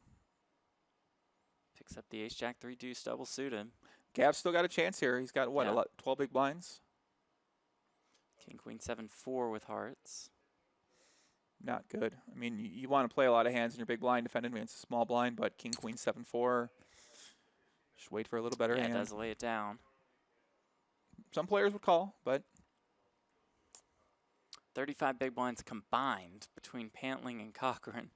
Eelis Parssinen has 96 bigs. Just a massive chip lead. Yeah, he's killing it right now, right? 4.8. I mean, that one hand earlier was so huge. Turning the set, right? That one hand, such a pivotal moment of the play here. And also his ace is holding against Pantling really at the start of our coverage, almost 5 hands in. When Pantling turned 2-pair. Oh, king, jack, 8-6. Parssinen yeah. river to yeah, I remember that one. a better 2-pair. So Gavs, this could be it for him if Andrew decides to call. Queen 7-5-4 in position. He does do it. Will. Mm-hmm. Gavs with 450K behind. Comes 9-4-3 with 1 spade, 1 heart. They all got a little something here. Gavs has it much stronger. I mean, theoretically, you look at it and you say it looks much stronger, but it's not when you take a look at the percentages, right? Yeah. 52-48. Gav's going to go with it. I don't think Andrew's going to risk his tournament here with just the 4. He's got the gutter back door, but he is going to go for it. Okay, he's in. So it'll be Gavin Cochrane all in and at risk. His 9's good for now. The turn is a 10. Picks up a straight draw, and those 9's are good. River card is the 8. So 2-pair for Gavin Cochrane, and that's good enough for a double up for him. And Andrew Pantling, the chip leader to start the day, the significant chip leader at that. Now our short stack with about 11 bigs. I mean, I look at that, I say I probably would have folded that pre-flop at Andrew's position and then on the flop. But even when you look at the percentages, he wasn't right. He's getting the right price in terms of what the actual equity is and the chips in the pot. But at the same time, right, maybe you want to pick a better spot. We've kind of seen a couple different styles here. We've seen Gavs more conservative. We've seen Andrew more aggressive. Either way, you got to get lucky. You got to win your all-ins. So, but you can kind of control the situation you put yourself in. So it is something to consider, different types of strategies if you're trying to build your strategy out there, which I know a few of you guys out there listening are trying to figure out how to attack the pot Omaha tournaments. You got to have a lot of prayer on your side here, boys. You got to pray. Got to pray to the run good gods. That's true. They carry a lot of significance. Pray to at the party, final table. Pray to the RNG. A random number generator. You trust RNGs, Jeff? Yes, 100%. Well, you got more faith than me. I'll tell you that right now. 100% for me. You know who runs these RNGs, right? Companies. Right. You know what companies like to do? Out-of-line things. Aces for You know what companies love? They love making money, Jeff, okay? If there's a chance for a company to do something out of line. He says all the chips. Some of these guys are crazy, man. Parssinen makes the call, and here we go. It's Andrew Pantling all in and at risk with aces. It comes queen 8-5 with 2 clubs. We know how this goes, Jeff. Parssinen picks up the flush draw. Aces. And turns a flush. Every time. Pantling looking for a 10 or a 5 for a full house. It does not come, and that will do it for Andrew Pantling. GG. Nice run, buddy. Nice, buddy. Nice. That was a real nice seeing him play. Real nice seeing him play. Made this final table incredibly entertaining to me. I like his style of play. If he holds up a couple of those hands, he's right there, right? Yeah, absolutely. That 10-8 hand, he's right there. He's dominating chip lead. Probably wins this tournament. Just that one hand right there really affects him. He was a ton of fun to watch throughout. Hope to see more of him. Entertaining PLO He's definitely players. invited. You're definitely invited to my high stakes cash game I'm doing. I'm going to put on a high stakes cash game show. I'd like to have Pantling in the mix. I want to see that guy play some cash games. And now we got Gavs versus EEE and Eelis with a huge chip lead. But Gavs, I mean, listen, I was pretty impressed by this ninja right here. A little wizardry kind of going on with the short stacks, playing a little bit tighter, conservative, picking his spots, running good in the times he had big hands. He made some really tight folds early, and we said if he gets deep in the tournament, he's going to point back to those folds potentially. And he can say that those folds earned him a couple $100,000 because he's up to at least a $281,540 payout. Not bad at all. I mean, I think some people might look earlier and say, oh, he's playing too tight, or you're getting the right price, you should call, the equity's on but at the same time, I think he showed maybe a little different way to approach the PLO tournaments, and Aku did as well too. He was playing a lot very conservative as well. They were both kind of taking a similar approach.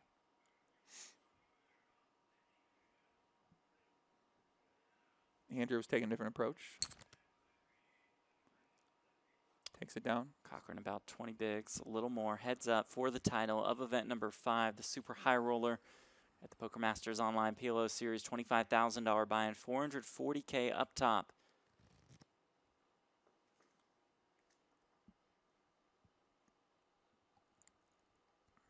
$169 points to second, 264 points to first in the race for the Series Championship, which would come with the coveted purple jacket and a free entry into the main event, valued at $51,000. Not bad. Shout out to my girl out there watching. There we go. With the big cake. Shout out to Joey's girl. With Ready the to cake. throw, Gets the cake for his birthday. Ready to throw it at me. Maybe or something Yeah. like that. I don't know. I don't know how she gets. Say the wrong thing. You never And she know. can't throw it at you on your birthday. You know, no matter what you do, You right? never know with these. You never know Okay. with these ladies out there, man. That's true. They're in savage mode, Jeff. Say the wrong thing. Cake to the face. Kick to the face, man. So it looks like nothing eventful happening here. Cochrane will take that pot down. You can see Eelis is going with the limping strategy, so we're probably going to see most players go with a limp or raise strategy, very rarely folding in the heads-up pot minimum, especially with these antes out there. Getting a great price to call, play a hand in position. 25K, 50K blinds with a 6,250 chip ante. I like these moving hearts in the background. The moving hearts, Yeah, the the moving set spades. designed Little. after the real PokerGO studio. You got some disconnected dotted lines in there. Okay, it looks like you got some blue something in there doing a bunch of who knows. I don't know what the blue things are doing right now. The little orange neon graphic on the honor table. Okay, I like this. The figurative rail right there with the black leather. I like that too. Nice. Okay. I'm getting more used to this as I watch it more. Yeah, it takes a little bit. It takes a little bit to get used to, right? It's But I'm just getting more used to different, it. right? Yeah, it's different. Yeah. It's our virtual. We need the bag PokerGO of money. studio. Where's the bag of money at? Oh, do we need to put the money on the table? Yeah, what's going on here, man? Okay. Fireworks and stuff like That's a that. I'd be good having like note for the volcanoes future. and stuff. I mean, I'd be doing some crazy stuff, man. Was it volcanoes? I'm not sure. Volcano, yeah. When somebody busts out, a volcano erupts. Oh, that actually is kind of cool. That's what I'm saying, man. Yeah. An airplane take off once in a while. I don't know, man. I'm just brainstorming Yeah. over here. Thinking out loud. Thinking out loud. Presentation, GTO presentation, GTO formats. I don't know. I'd like to have seen Phil Galfond play these tournaments. I'm disappointed Phil couldn't get out of the country to play these, man. I would have really liked to see Galfond in the mix here. Alan says, Joey, for that high stakes PLO cash game, please invite Aussie Matt and Rob Young. Rob's playing 100%, Okay. and I think Rob will play.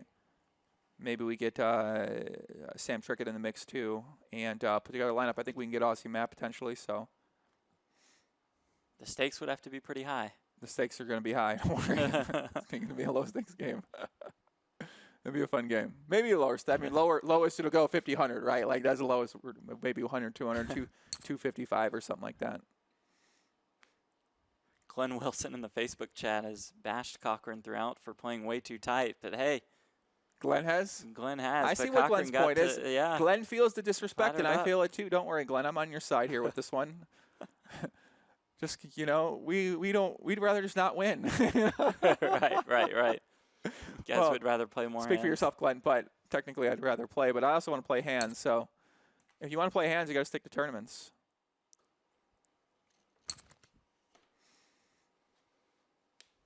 Couple small pots to kick off. Heads up. Yeah, nothing going on here, guys. Grab popcorn. What do people do right now during the day, during quarantine? What time is it? I mean, people are working, right? They got jobs and stuff like that. It is 2:10 Pacific time.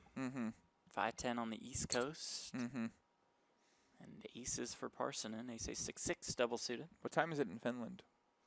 I don't know.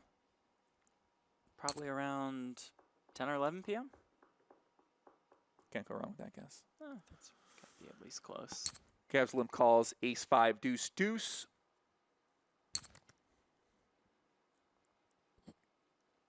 Strategies really hate that hand. 8-5 deuce deuce. Bad hand. Okay. Fold that hand pre-flop. That's a bad hand. Any hand with 2 deuces, not good. It is 12:10 a.m. in Finland right now. Oh, okay, 12:10. It's late there, huh? Yeah, getting late. Hard to have a regular relationship playing poker and these things, it seems True. like, huh? You got a girlfriend wants to go to bed at 11 p.m. You got to stay up all night playing. I've got a 25K to go win. I'm trying to win that $400,000, baby. She's like, all right, I'm going to sleep. I'm like, okay. I want to see a 10K PLO tournament, only recreationals. That'd be great. Like, you can only play if you, like, will jump up and down and get a little excited when you win. I'm fine with that. What do you think? Invitational? I'd like to see some more celebrations in poker. Yeah, I'd like to see some celebration videos. People, like, maybe post a graph, like, talk about winning once in a while, you know? Like, hey, are you winning? I know they're out there, but... Talk about losing once in a while, perhaps? Exactly, right. People are so, like, shy about being vulnerable about what's really happening with themselves. So that's why I like Phil Galfond during the Galfond Challenge. He was very willing to put himself out there and talk about it. And then you got Luke Schwartz, like, oh, my God. You know, Luke Schwartz kind of chiming in, going Luke mode. Shout out to Luke. No, I like Luke. Shout out to Luke. He's entertaining for sure. I'd like to hear more from my guy Luke. Got those arms going on, Mr. Pull-Up Machine. He gets on one once in a while. You know, a few days in a row, he'll be posting pull-up videos. Yeah. I think he had like an online session. He played 3 days in a row or something like that. So it'd be nice if he stuck around. Maybe did pull-ups for a month straight, right? Yeah. Showed us that effort and energy that we like to see from Full Flush. But he's, older now, got the yellows on. Yeah, but we know that passion is still there. That passion's 100% there. Luke Schwartz doesn't lose the passion. This guy's full of passion, full of life. Always got something to say.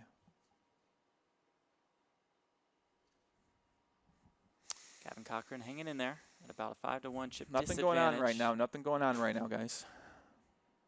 Drop something. You all right over there? Yeah, I'm balling over here. Drop something. Shout out Brent Hanks. Shout out Norman Chad. Shout out Sam Simmons. Shout out the crew in the back.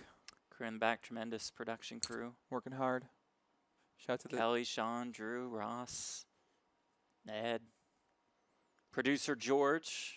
Big George Maxwell, the enforcer around these parts, also produces on the side. He's producing. Someone just came in and beat him up. See yeah, that? Yeah, that he'll take care of him and then just yeah. eject him immediately. I kept wondering why he's hitting him. Look, it wasn't on camera. That is not true. If that was on Twitter, you'd be canceled right now. You wouldn't give a job anymore. Joey is just joking. No, there's literally no one here. Yeah, right. It's a close-off street. No one's coming through. Shout out to the Aria security team. We got a security guard right outside. Shout out to security guard.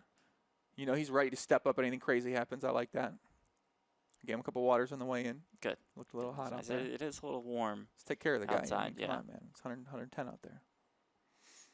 Gav's top 2 on the river. Let's see what he does here. Flush is out there, though. Goes for a little value bet, trying to get value from a weak, worse 2 pair. Perfectly reasonable. Parssinen lays it down. Yeah, heads up. You're going to see people value betting a little bit thinner. Mm-hmm. Not always going to have flushes. Like in a full ring game, you're probably going to want to have a flush there often. But in where ranges are wider, you're going to be able to value bet a little bit thinner. Gavin finished in second place in event number 1 to Marcelo Mariano, looking for his first win of the Poker Masters Online PLO Series. He's close. He's got a lot of work to do, but he's close. So you can see him limping in here with that ace suit. Could raise that hand. Could limp in with the hand. Could flop an ace. I think check there is pretty normal. Eelis picks up the pair on the turn. Might be inclined to want to continue to a bet here, especially a min bet.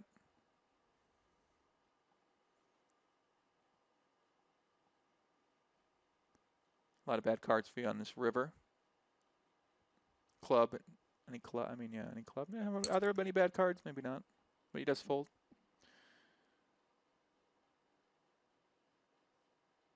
If your opponent has an ace or an 8 there, you're drawing pretty dead. So, and if he is betting a semi-bluff, does have equity against you.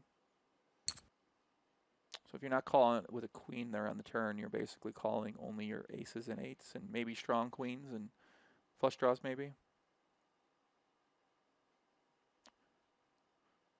I guess that's about right for the range you'd be optimally inclined to continue with. Eelis has a double gutter here with the 4 and the 8.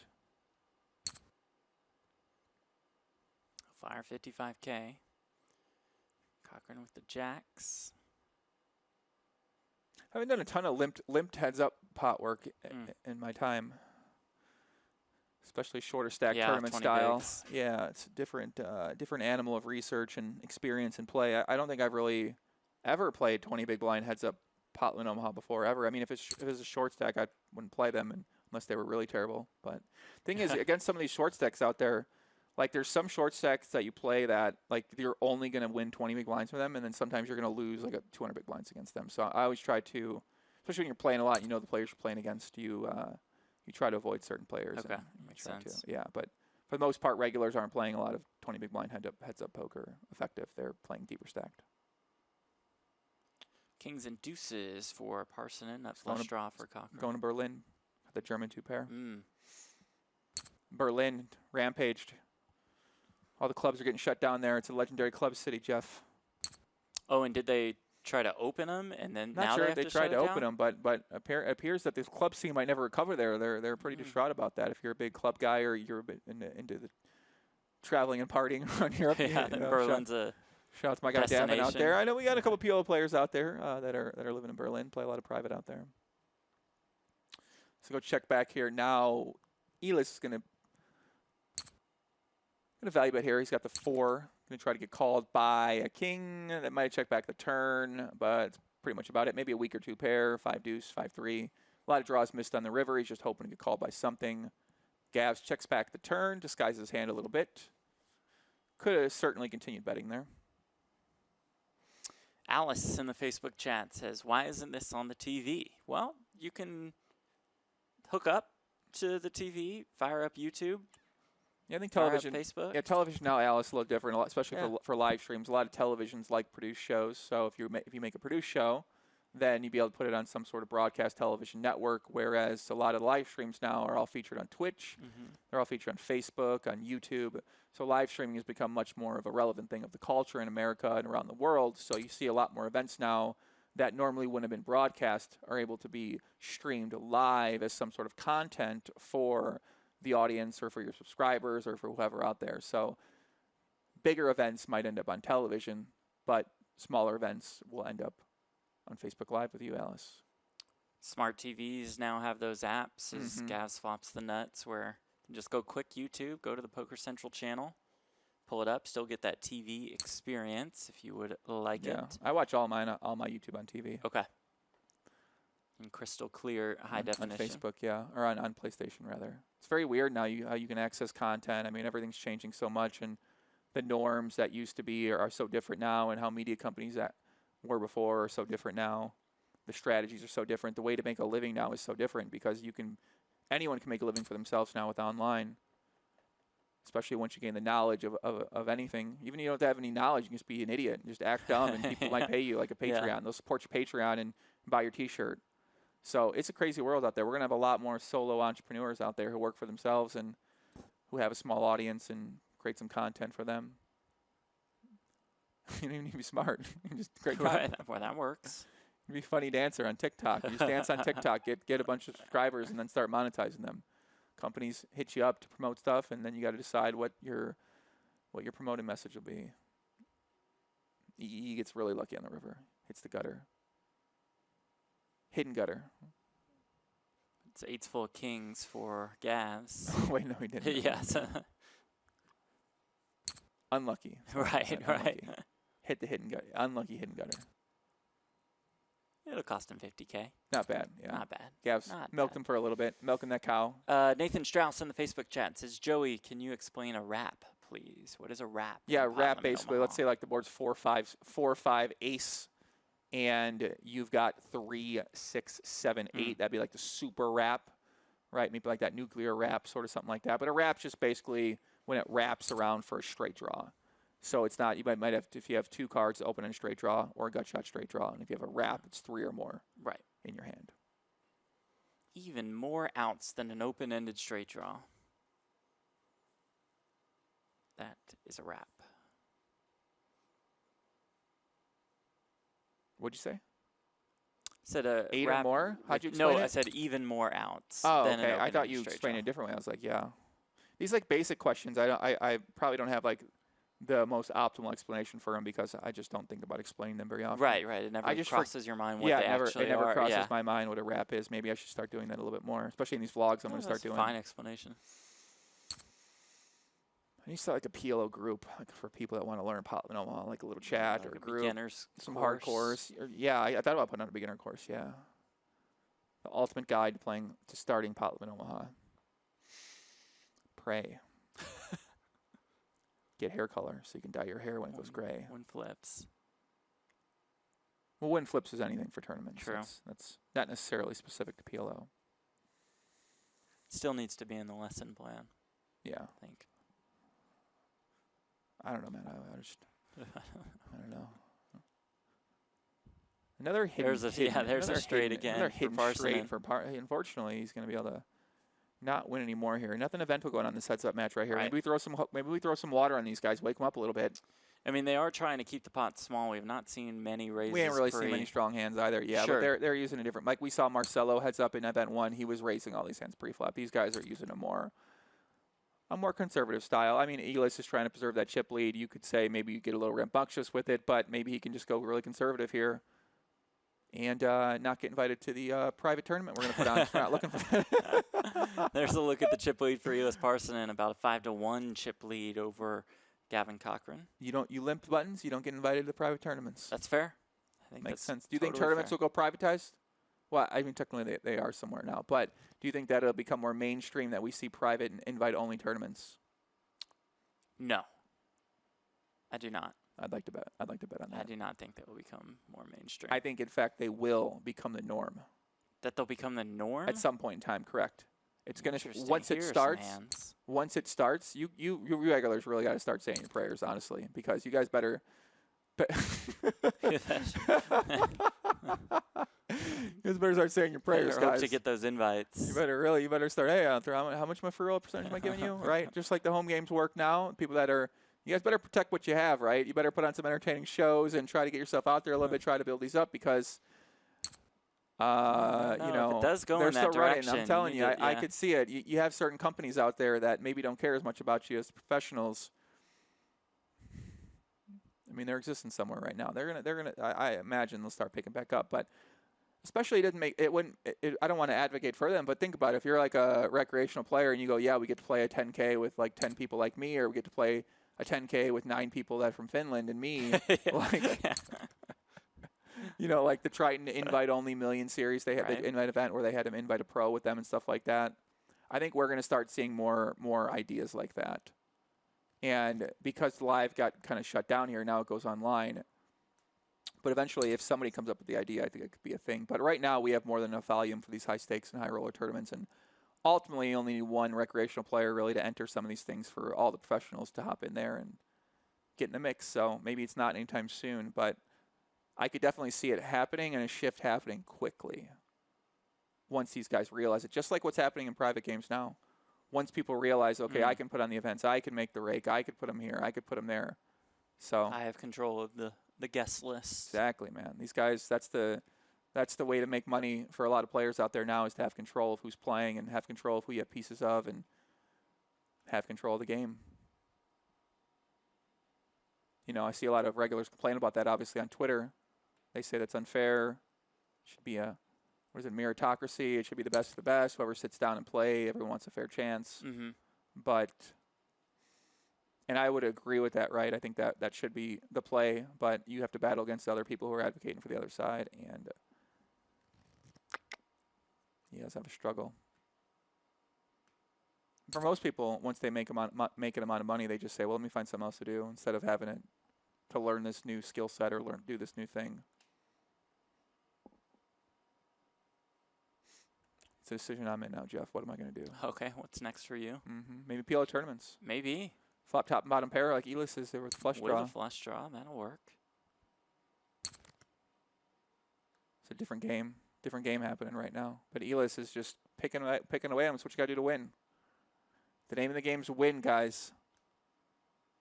And that's what Eelis is doing. We also haven't seen many hands. I feel like we see one hand versus hand here. We're going to see a little explosion. Yeah. Ace 4-4-3 double suited.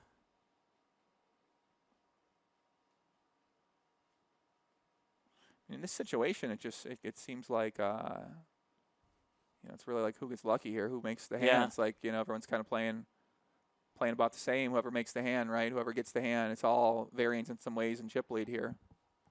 And then maybe if they're deeper stacked, there is more play and more room for maneuvering. And maybe there is a lot of skill left in this one big blind, sort of like very small ball battling it out too. So maybe there are edges here to be had, and it's our job to find them as players.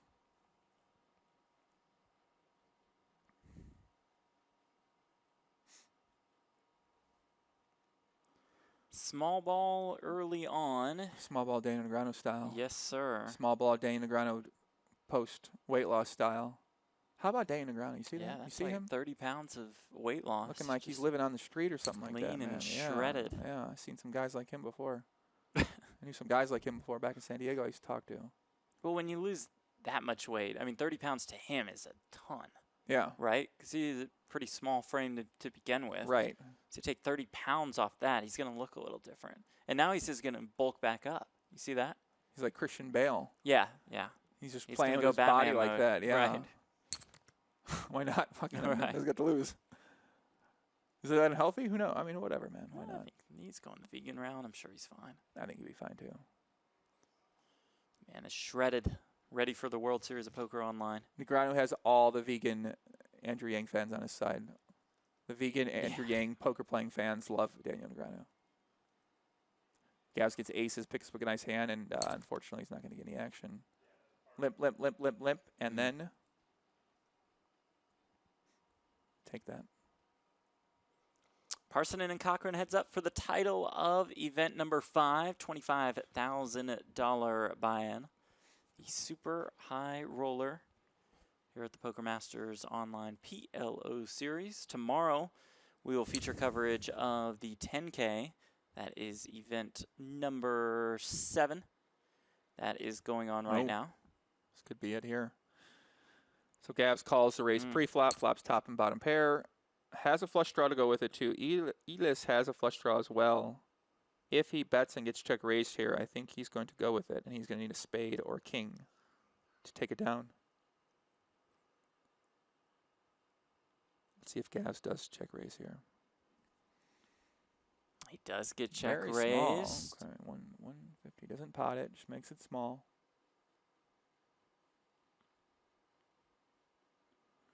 What's Eelis going to do? He must think this guy's not bluffing me, He so he does goes go all with in. it.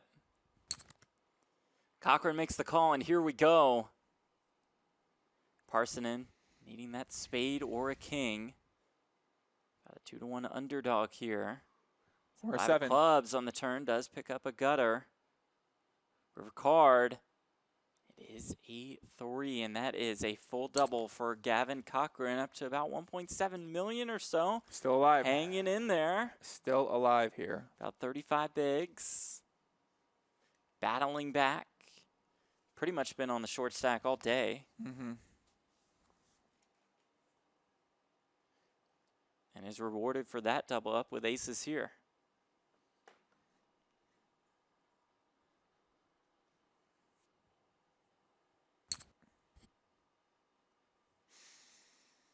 Anything exciting for you planned, Jeff, coming up here?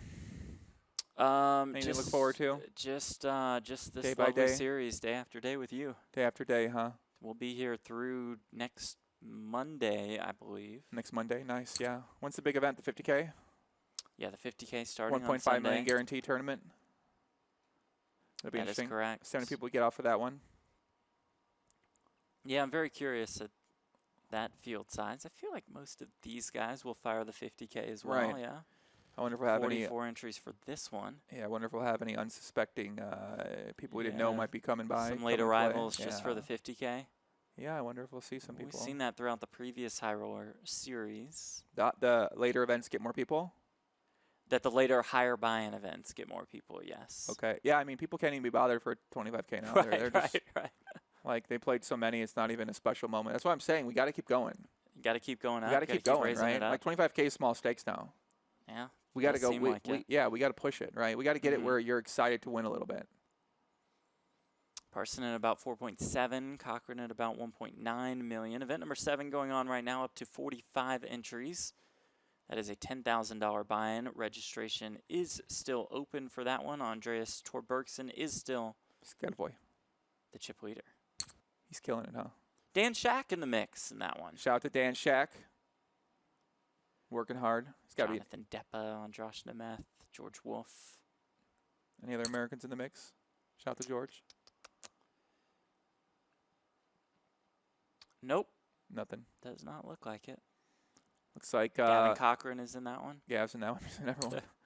So here, Gav flipped the button. He just called. Eelis, ooh, interesting. So he raised pre-flop, continuation bet the flop.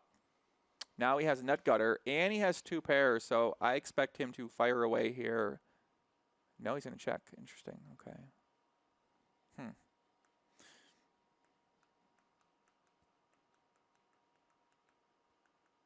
They play the nut blocker differently these days sometimes. Let's see what Gavs does here. He has bottom set. We'll check back. So when Eelis bets flop and gets called, Gav's gonna have pretty wide range. He'll have 2 pairs, some flushes, lower flushes, straight draws as well too. So maybe that's what he's thinking here, is that he has a hand strong enough to check call. Unfortunately, he's gonna lose his hand. Check on the river as well. Cochrane up to more than 2 million. Nothing eventful there. Some players might have blasted away there with that king blocker, try to get him off a hand, but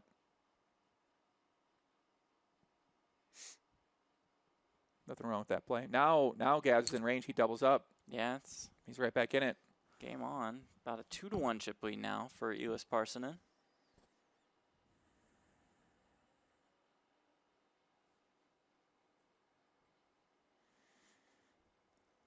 Thank you for watching us on both the PokerGO Facebook page and the Poker Central YouTube channel. Be sure to like, be sure to subscribe, be sure to follow on Facebook, like there as well. Nothing going on here eventful. Nothing eventful. This action slowed down drastically. Good question from Ali in the chat. How much is the prize money? 44 entries in this one, a $25,000 buy-in, so a $1.1 million prize pool. First place, $440,000. Both these players guaranteed $281,540. Nice. $440K up top. It's not bad. Not bad at all. It's not bad at all. They almost have a buy-in for my $500,000 tournament. That's right. That's right. Yeah. They're right there. My 500K event I'm going to do later this year. This is Gavin Cochrane's second heads-up appearance of the series. He finished second in event number 1, a 10K to Marcelo Mariano. All we need is one satellite qualifier in that 500K to fill it up. Ace, Queen, 10, 9 double suited for Parssinen.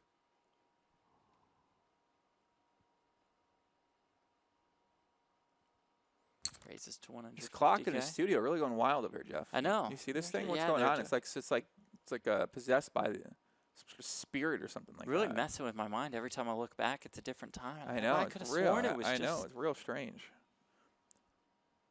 They try to throw some distractions at us here and there. I guess so. Sharp. I mean, I'm trying to stay. It's like it's got a corner of my eye. You know, it's like it's like a mindful test. You big into mindfulness, Jeff? Mindfulness. Mindfulness, yeah. You know what that means? You know what that is? Is it like a certain? It's like a form of meditation, some way focus. Okay. Okay. You a fan of it? Then sure, I'd be a fan, but I'm not into it currently. Oh, okay. You? Oh yeah. Yeah. Oh yeah. Definitely. Big fan. I'm huge into that kind of stuff. Yeah. Oh yeah. Little small ball here once again from Gavs. Checks back the top pair with the queen high flush draw. Turns top 2 pair. EE has a gut shot straight draw with top pair as well. He decides to check. Gavs had a fine hand to check back on the flop. Call out of turns. Pretty much call any turn for the most part. Hand is a little bit disguised. Very beautiful hand to include in your check back range from Eelis here. He's going to check call at least one with this hand. He's going to want to be check calling with his flush draws to all 2 pairs, all flush draw, most flush draws. And then, I mean, could actually check raise his hand. This could be a check raise bluff candidate because he blocks the queen, which blocks some of the 2 pairs. Does call. But he does call, and now There's a 3. he's got a decision here. He's got a blocker, but he also has showdown with that queen too. We see these guys are playing relatively tight. They're not. They're not seeming to be doing anything super out of line here. Gavs does check back, doesn't go for the light value bet, and that's it. I'll take that pot down. No matter what happens in this heads-up match, Gavin Cochrane will take the lead in the race for the Poker Masters Online PLO Series Championship. That comes with the purple jacket. That comes with a free entry into the aforementioned main event, valued at $51,000. He would move up to 357 points just with a second place finish. I think he's my pick to win. Win the whole thing? Or win this match right now? Win the purple jacket. Okay. I think he's my pick to win. No, I mean, that's a pretty easy pick. You just pick the guy who's first on the leaderboard halfway through the series. You got something better to pick him then. I agree. Thank you. I'm glad that you're...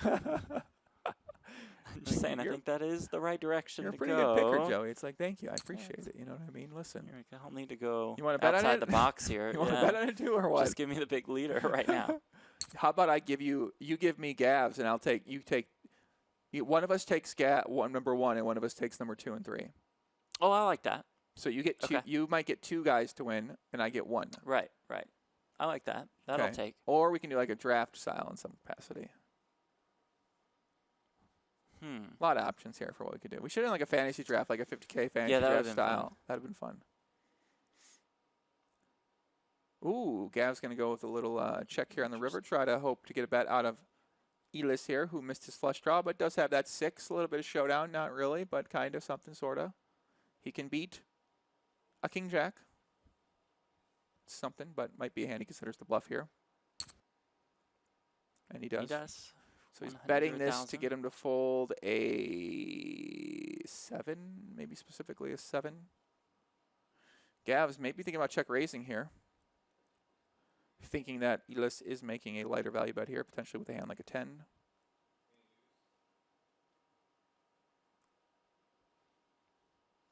And he goes for it. Does check raise to 470,000. Takes it down. Looking for more. Inching closer to Eelis Parssinen. Inch. 14-inch poker hard.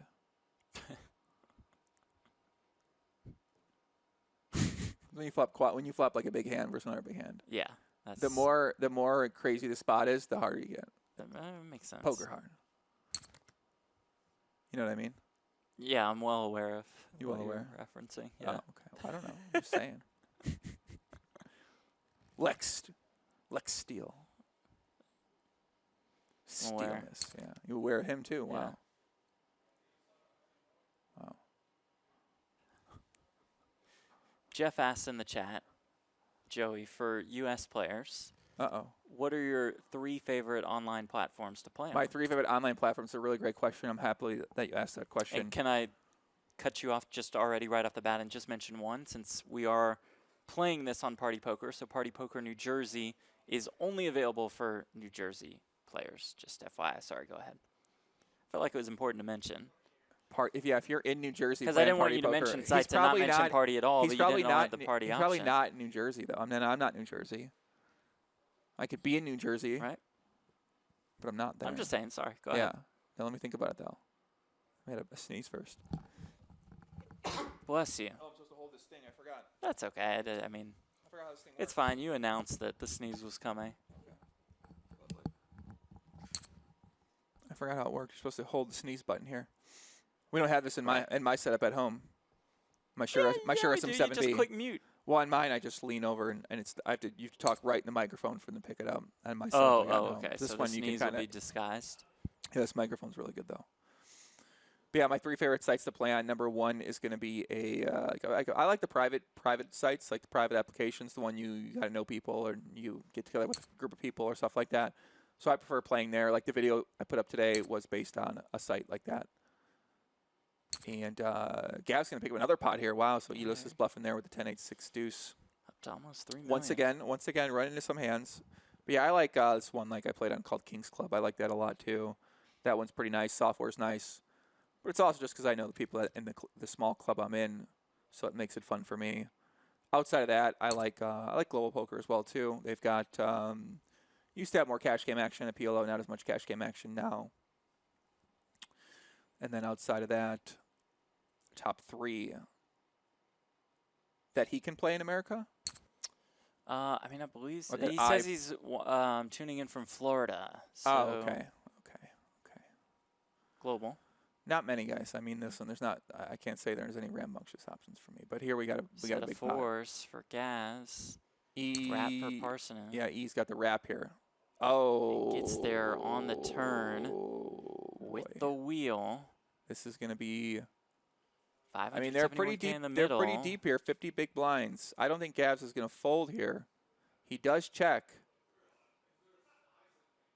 Let's see what size Eelis is going to go with here. He has to maybe think he's got a hand like Queen 4 or something like that. Put him on a 2 pair that now is scared by that ace. That's 467,000. Let's see what Gavs does. Does he check call here or check raise? I would not be feeling good with my set of 4s right now. And he just folds. Wow. That's wow, indeed. Well, when you think about the hands that he's going to call a check raise there with, it's going to be the straight draws. It's going to be over pairs, kings and aces. It's going to be ace, queen. It's going to be queens on their own with flush draws as well, too. Maybe some worst 2 pairs. The worst 2 pairs wouldn't bet the turn. Not all the flush draws would bet the turn. But, yeah, that's a very, very, very, very interesting fold there.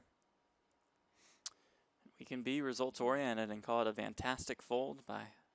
I like when Gavin they do that. Cochrane. I love when they do that. So let's see that. Okay, just call it Tremendous a great fold by yeah. what a read by Gavs. Right. He just put him on. He put him on the 3-5. I like to put read. a little bit of a qualifier on it. He so. went with his gut. He knew he had it. Incredible laydown by him. Keep it simple. Where we would have just bashed the fold if. No, I don't bash any Parssinen fold. had. No, No, I'm just saying the same guy who you said in theory is like, oh, what an excellent laydown by Yeah. Cochrane. If he folded, that's the way. the best hand, he'd be like, oh, That's a good way fold. That's a good way to get people introduced to the game. It's just easy to understand. You've got a better hand. You call, good call. You got a worse hand. You call, bad call. Right? Like it's just instead of having to explain it how professional players are thinking. Right? These guys don't want to think like professional poker players. Right. They just want to watch the damn game, watch the action. So now we got a few bluffs working in here. Okay, we got a little bluffs. I mean, these are small pots. There's something. Glenn in the Facebook chat says, I take it back about Cochrane. Apologies. He was harsh on him earlier for his tight style, but says he's come around on the guy. Job, Glenn. Way to come around. Way to keep an open mind about it, buddy. If you were on Twitter and you were on the political parties, you would not be having an open mind about anything about Gavs. If Gavs told you he was against you, anything he said, you'd be like, oh, this guy. Seriously. Do you read some of these things, Jeff? Yeah, of course. It's You crazy. It's hard to avoid. Right now it is. Right? It's all over. No sports. Everyone's losing their mind. You think they're really going to bring back sports? There's no freaking chance, Jeff. It's going to be hard. It's going to be difficult. It seems more and more difficult. There's no chance they're letting sports come back. They want to keep all eyes on what's happening out there, Jeff. We're not getting sports. Don't even get your hopes up. But we got poker. Hopes are up. We got poker, though. We do have poker. Might get sports. Maybe golf. They'll throw you some golf. Yeah, golf's back. Golf's off and running. I've been excited for golf. Been watching. Got the Travelers this week. UFC? This weekend. Yeah, UFC is just they're They're rolling. they're at moving the on Apex on. in Las Vegas. They're like, what's happening? Shut down. No, it's Dana White's we're like, good. Dana was ready to go in April. Dana White said, we sold this company for billions of dollars. Like, we got to make back our money. We need to hit our numbers. So I got to get paid my bonuses as CEO for, right, UFC has dominated this stretch. We know what last it's all couple about. months, You think- content-wise. You think they've raised their profile since this time? I had to have, Yeah, right? Just because more yeah. people have nothing to do and They're they the watch only that. game in town. It's kind of like, well, they knew that too. That's like Sure, how sure. poker was during the strike. That's how poker got big because they were the only game in town on ESPN. Now it's like when you think about watching poker, you not only have a number of different live streams you could watch with Twitch and with content on YouTube, but you also have a billion other content options out there now in other genres. So it's such a different way of finding poker now than it was back in the day. And the television still matters a lot too, but poker doesn't have as much on those things anymore. I mean, they do have like some events on there. WPT has some events on there, and PokerGo has some events on there too. Heartland Poker Tour, you ever seen those? I've seen those before, yes. Yeah. Check your local listings. Check them, definitely. They never know where they're going to pop up at. So a lot of limp pots here going on, guys. A lot of passive play. Like I said, they're not folding the button. They're calling every button, or they're going to raise on the blinds are up to 30K, 60K with a 7,500 chip ante. Let's get it. So NBA planning to come back July 31st. You're saying that's a no. You would bet on the no if it was a flip? I don't know, man. I just don't see how they're going to be allowed to come back. I think it's such a distraction. Obviously, they're going to be pushing a lot of the current political movements during the basketball. So I don't necessarily care much about the messages themselves being pushed here. A lot of people like to hate. I just like the strategy of it. Like, I'm curious what goes behind it all. Right, the behind the scenes. I don't really care about what's happening in front of the camera because I know it's a bunch of BS. But I care about what's happening behind the scenes, man. But how would all of that relate to whether NBA starts? This is a great question, Jeff, and I'm glad you asked, my friend. I'm glad you asked. It's gonna get way too conspiratorial in here for a lot of the normies out there. So we're not gonna necessarily go there with the answer to that question. But why are so many people paying attention to politics now, Jeff? Because there's not much else going on. Exactly right. Exactly. And if your goal was to win an election, right, you'd theoretically try to make each side look very poor. Well, a lot of people haven't paid attention to politics, now are paying attention to politics, and they see this media side being perpetrated up there, and they say, do I want to vote for that guy who appears to be all these bad things that this side's telling me he is?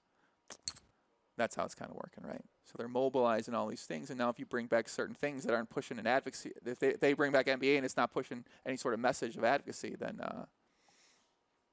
you can see how that might be a problem for trying to. I don't see how it's a problem, though. Just because people's attention they're distracted by the NBA going on. You mean? Kyrie Irving talked about it. Super woke. Kyrie has some thoughts. He's like, the NBA shouldn't get back. It's a distraction. I was like, I see where he's coming from. Not going to be these people want their money, man. So it's all about money, these people, man. I mean, most people it's about money for. Right here, it's about money for these guys, too, battling it out. Absolutely. For $440,000 up top. Blockers. Put them in order. That's what I like to see. Oh, nice. No nitty blocker play. I like it. Force says raise it up. Raise and take it. Getting closer Gaz is coming back, Parssinen. man. What a show this guy's put on here, man. What a show. Second place in event number 1 for $162K. Sixth place in event number 2 for $17,000. Not bad. Not bad. You think anyone's up money in the tournament series? I would hope so. After rebuys and stuff. I mean, you play one event. You get up to 2 re-entries per tournament. So I'm saying if you play this event rebought two times, you'd be in for $75,000. You got to get, second place to break even? Fifth or better. Okay. But yeah, I mean, your overall point stands. Point. We need some place to put our feet back here. Oh, yeah. Can't even stretch them with this. Got a big box in front of me. It kind of cuts you off. Yeah. This side, I got wires. I'm scared to hit them. Oh, right. Be careful there. There's like a bunch Shut of off your headset, stuff back there. I mean, what's happening back here? Yeah, there's a lot of wires back here. I'm liking what I'm seeing.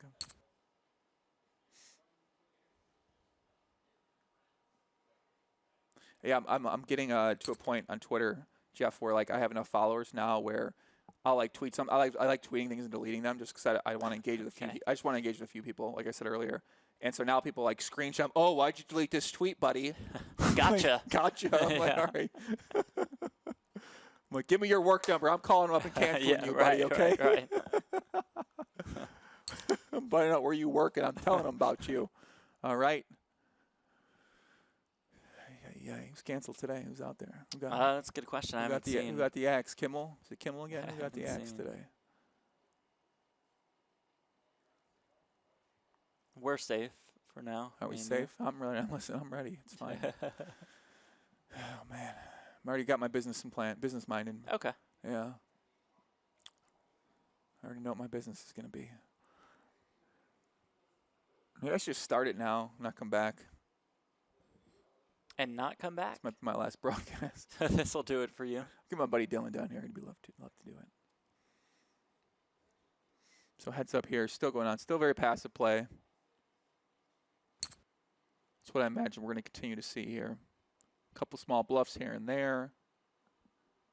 But just picking their spots. They don't see a reason to put a lot of pressure on them pre-flop.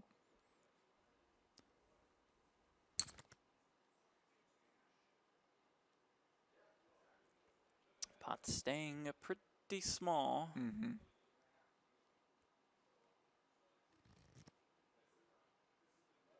Ace Jack 10 deuce double suited. Yeah, we just need to see a couple hands battle. Maybe we got to pull that rig switch that everyone talks about the online, where we give a couple hands versus hands or something like that. What do you think, but Rob, pull it? I don't think he has the option available. You don't think so? I don't think Rob has the switch. I got to teach you about software then. Some people would say the doom switch back in the day. That was a popular- 100% they flipped the that doom 100% switch on existed. me. First of all, stop They got even me with trying the to- doom switch. They 100% existed. The doom switch, the cash out curse on PokerStars, the doom switch on PokerStars is 100% a real thing. Okay. I won't even entertain the idea that it wasn't real because it's 100% real. Every time I would cash out, which was often, they'd make me run bad. I wouldn't cash out sometimes just to not run bad. Especially Ignition, that would 100% they're doom switching you on there. You go cash out, you wire $10,000 off Ignition, they're definitely screwing your account over, man. Time after time I've seen it, Jeff. Okay. Won't bother arguing that one.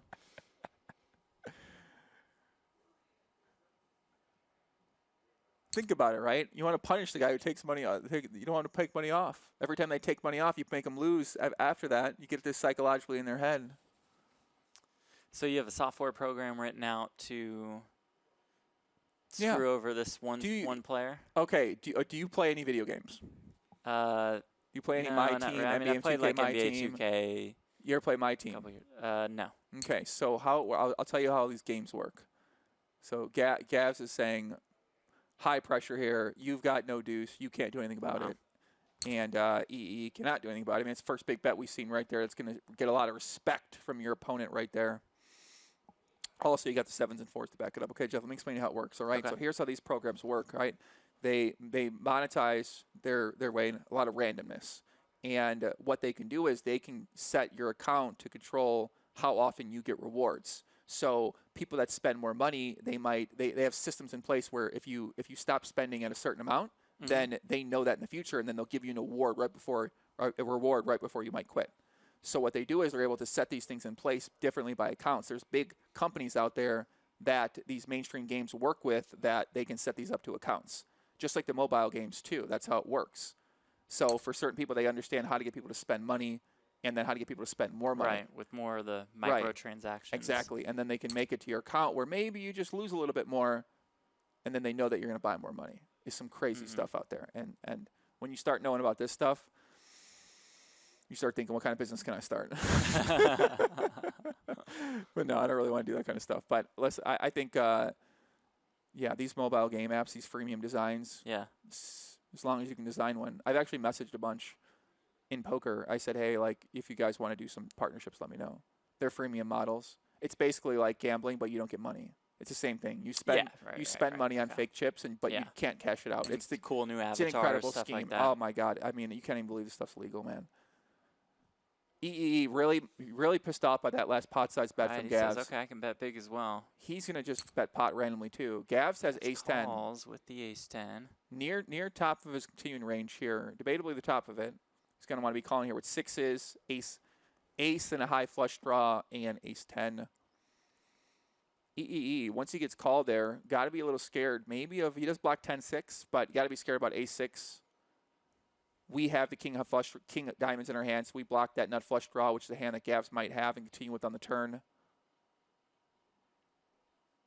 So now E's got to decide, does he want to put Gavs to a decision for all of his chips?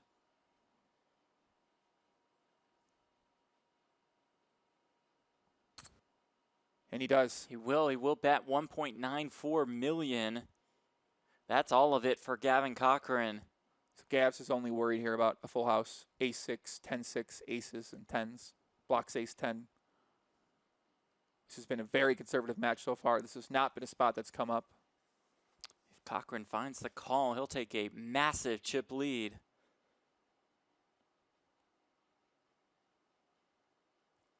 Don't know if I can make this call on Gav's spot.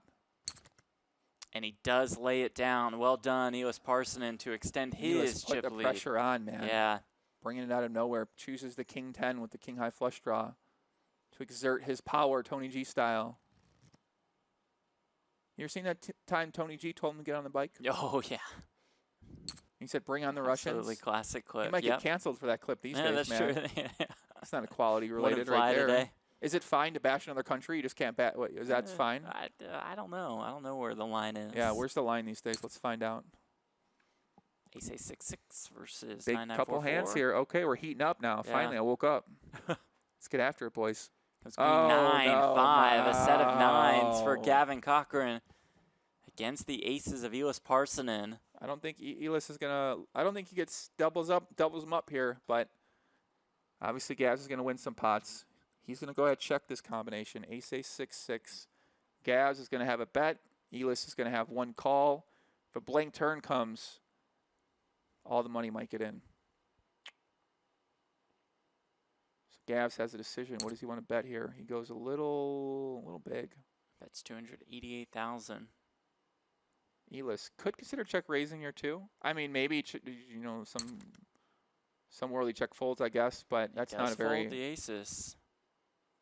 Yeah, I think at cash games it plays differently, but Sure. tournaments,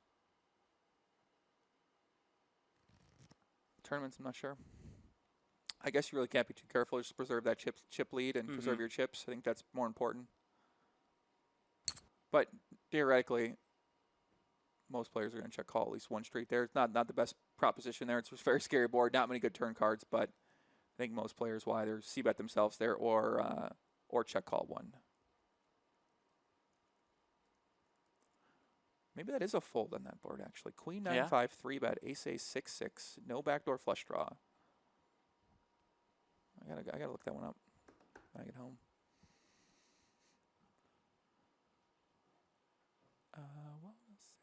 You a big singer, Jeff? You like to sing? Sang way back in the day, back in high school. I can see you singing. Really cool. I can see you singing pretty good. You sang in high school? Yeah. I can see you singing. Yeah, then You got I that voice. retired. What are you? How old are you? Old, 34. 34. didn't You're even retired from singing at 34 years old. You're gonna be like show up at karaoke here. You're gonna live till 75. We go to Golden Tiki down the street, man. They got karaoke right there. What are you talking about? Okay, yeah, karaoke. You could definitely sing. Have you never? You've sang some poker? You never sang any poker in poker events or anything like that? Like a karaoke event? You never been singing? I don't think I've been to a poker. I thought you were at a wedding, or weren't you captured doing something on video at a Oh at a yeah, poker dancing wedding? in Negrani's Yeah, wedding. you were turned up, bro. Oh, I was ready. You look like you were like a college frat kid, something like that. Never been out of the house. You know, like I really only. I mean, I only had a couple cocktails. I just liked the music. I was feeling the flow. I just, you know. You were getting after it, man. It was a fun video to watch. Like a fun time. Whose wedding was that? Daniel Negrani's. Oh, okay. Don't mean to brag. Sick name Okay. drop. Okay. Maybe if I wouldn't have supported Doug Polk on his whole mission, I would have been at that wedding. Huh? Oh, man. I didn't realize Doug was using such a politically based strategy until I started watching Paul. I was like, oh, that's where Doug. Oh, this makes sense. I was like, that's where Doug got all these ideas for those crazy stuff he was doing from. He's like a politician. I've always approached things as like, support everybody. Right. Little did I know I was in a political battle.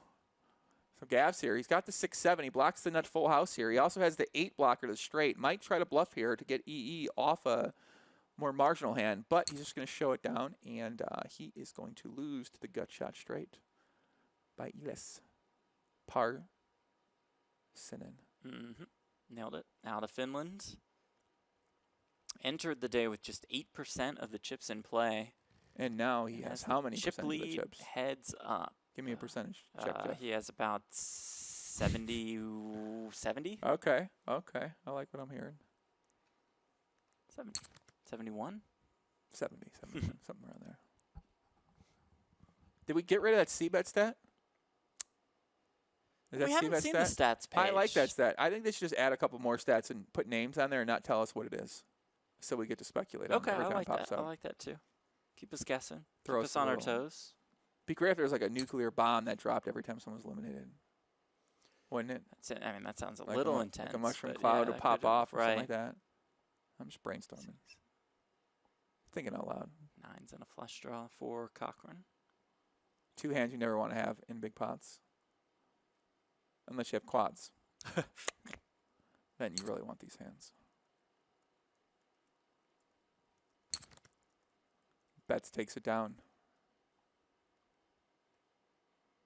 This could be a long match here.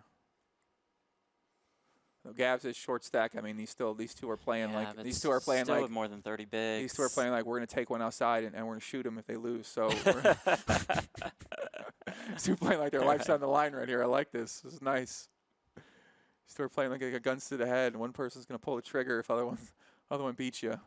About a $160,000 difference between second and first. 3-bet from Gavs. Parssinen just folds the ace-jack 10-4. They haven't had any big hands, though. I mean, we kind of saw a couple of big spots there, Sure. big hands. We saw Gavs make that fold with a set of 4s. I mean, what's going on there? That's crazy fold, huh? Queen 7-4-4. Yeah. Crazy fold.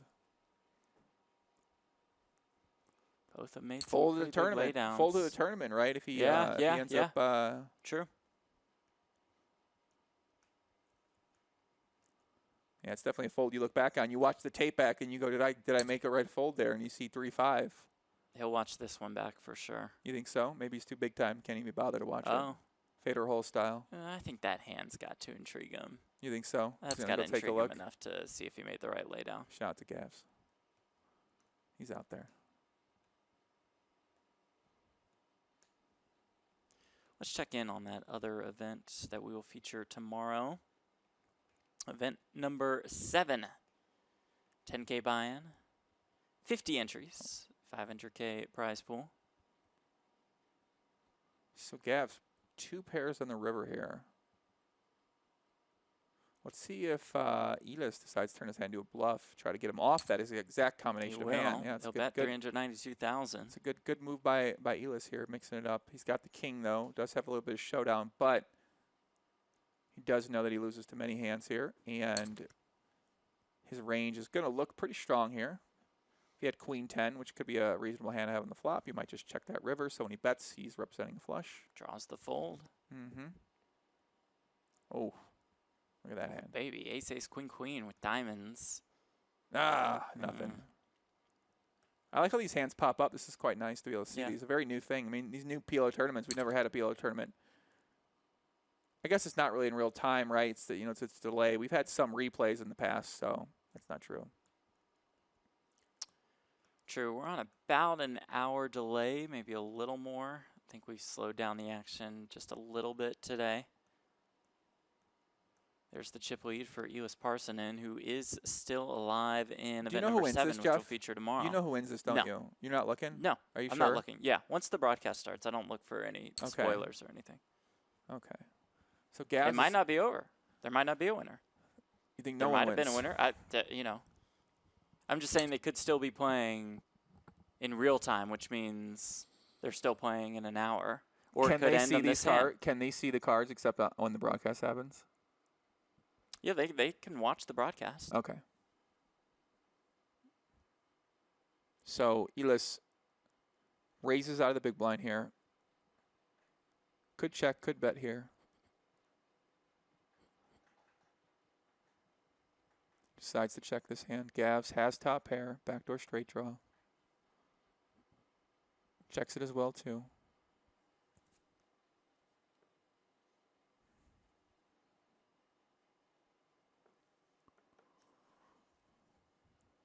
Expect Eelis to check here as well.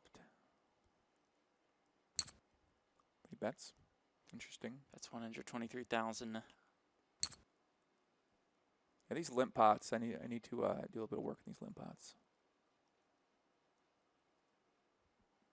The limp and raise out of position is one spot I just have not played very often. So most times when you study, a lot of times you're studying in position. And Have you played much heads-up PLO in your day? no. I started a lot of tables. I'd play almost anyone to start except like the best. But Yeah, Eelis turns no bluff. Nice. But no, I never really studied heads-up PLO until the Galfond Challenge. I always kept most of my study for just like kind of the work I put in for more shorthanded. And oh my God, Wow. this is sick hand. Wow. Gav's raising it up His hand took a turn. to 984,000. So Gavs is representing super slow play hand there. I mean, he might think that Eelis would, if he had a flush draw, he would with the flop, so he doesn't really have a flush to call with, and he blocks Jack-9, which is going to block combinations. That's a pretty sick hand right there. Yeah. Pretty sick hand right there. Not everybody would make that play. Not everybody would also make that bluff by Eelis that he made there, too. Sure. A couple very weird lines there. I mean, this kind of weird lines you're going to see heads up in those kind of spots. I mean, anytime you limp the button and you call raise from the button, the hands can play a little differently.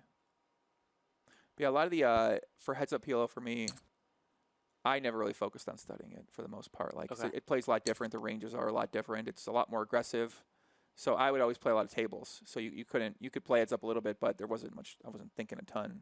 So I always put a lot of my thought around, okay, how can I play against 6-max and 5-handed? And when I would get short-handed and 3-handed, I would just kind of play and I don't know, wouldn't think a ton back in the day about it. But yeah, as time has gone on, you start to realize, well, you just play against bad players, and you don't really have to do you have to do a ton of work in general. But with the Galfond Challenge, I probably put in about 20 hours, something like that. Oh, So wow. maybe a little more. Wow. Just studying. Yeah, it's good to know. It's fun. It's all real Yeah. fun to study down with the program and stuff like that. It's a lot of fun. But there's not really many places to play, once again, right? Like, Right. if you want to play heads up, you got to pay a lot of rake on some of these sites. Right. Right. And you don't get rake back on these sites, so it's just almost not worth it in some ways when you could just go on other sites and play your normal games.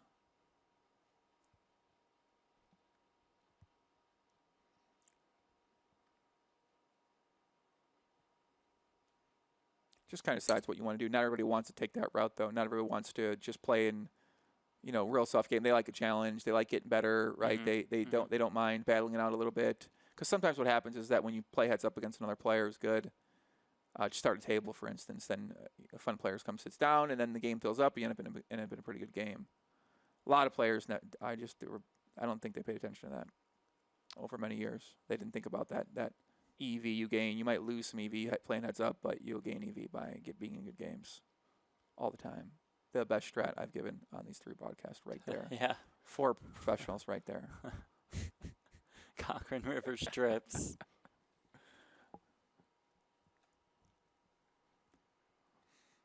See what Gaz is going to do. Because anyone can talk about strategy, right? Like, to me, what makes the best players is how they navigate everything else. And these very subtle things really matter. Especially when you train, you want to train against better players to get as good as you can. Well, what kind of parameters for games do you want to put yourself in? How do you find ways to play against those better players? Sometimes you want to put yourself in positions where it's just minus EV, knowing that you're taking an EV loss, but you're really focused on getting better in some way, just in case you find yourself in that position. But what happened, like I said, what's happened is now games have changed where you can just play in real soft games very easy. Whereas before you couldn't really do that. Because if you played on like Poker Stars and Full Tilt, there really wasn't many other options. You might play on Ultimate Bet, but not many people played on there. So there really wasn't many sites for you to play high stakes, so you only had a couple options. So you had to learn these things.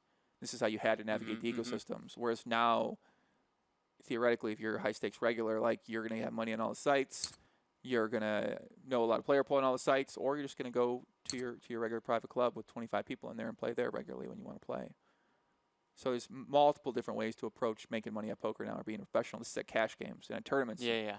Tournaments, I mean, goddamn, it must have never been better to be a tournament player right now. I can imagine. There's so many sites out there, so many guarantees, big tournaments. I mean, players are good, strategy is good, but the training, rather, is very good now. Eelis bets pot with the straight. Gavin has 4 pairs. I've never folded full pair in my life, and I don't expect Gavin to fold 4 pair here. I've never even said 4 pair. Same. But he does fold 4 pair. I just couldn't out of principle. I mean, I've never even had 4 pair to fold. Right. I just couldn't do it. I mean, I couldn't. Looks so strange. Just couldn't. 8-6-5 deuce and then 8-6-5 deuce. Couldn't do it, Jeff. Yeah, that'd be 8-6-5 deuce. No. All the pairs. Bluffing all flush cards and and I'm bluffing all my. You could just spike. Right. I'm value betting all my full houses, and I'm bluffing all the flushes. I got a lot of hope and opportunity on that board. Eelis has a lot of hope and opportunity with the ace check 10-8 here. That's a pretty one. He 3-bets it. Gavs folds. Any comments in the chat out there? Anyone out there saying anything of interest? Let's see. Lotus on that bluff previously from Gavs is bluffing with the best of it. It's true. Connor Bradley says, living in America, smiley face.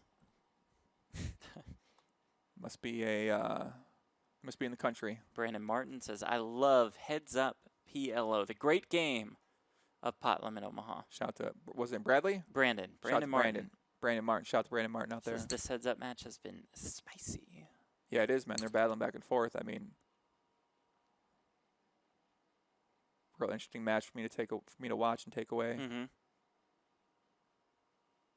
Especially heads-up PLO tournaments. This is kind of an important thing. You got to learn how to play well. If you want to win big tournaments, you got to know how to play heads-up PLO. So, I'm intending to play more tournaments, so I'm pretty locked in terms of what's happening, trying to at least follow things, pick up on things. But also, we're broadcasting, so you gotta mix it up a little bit. True. You gotta be a little spicy. True, spicy. Spicy. I do like that word.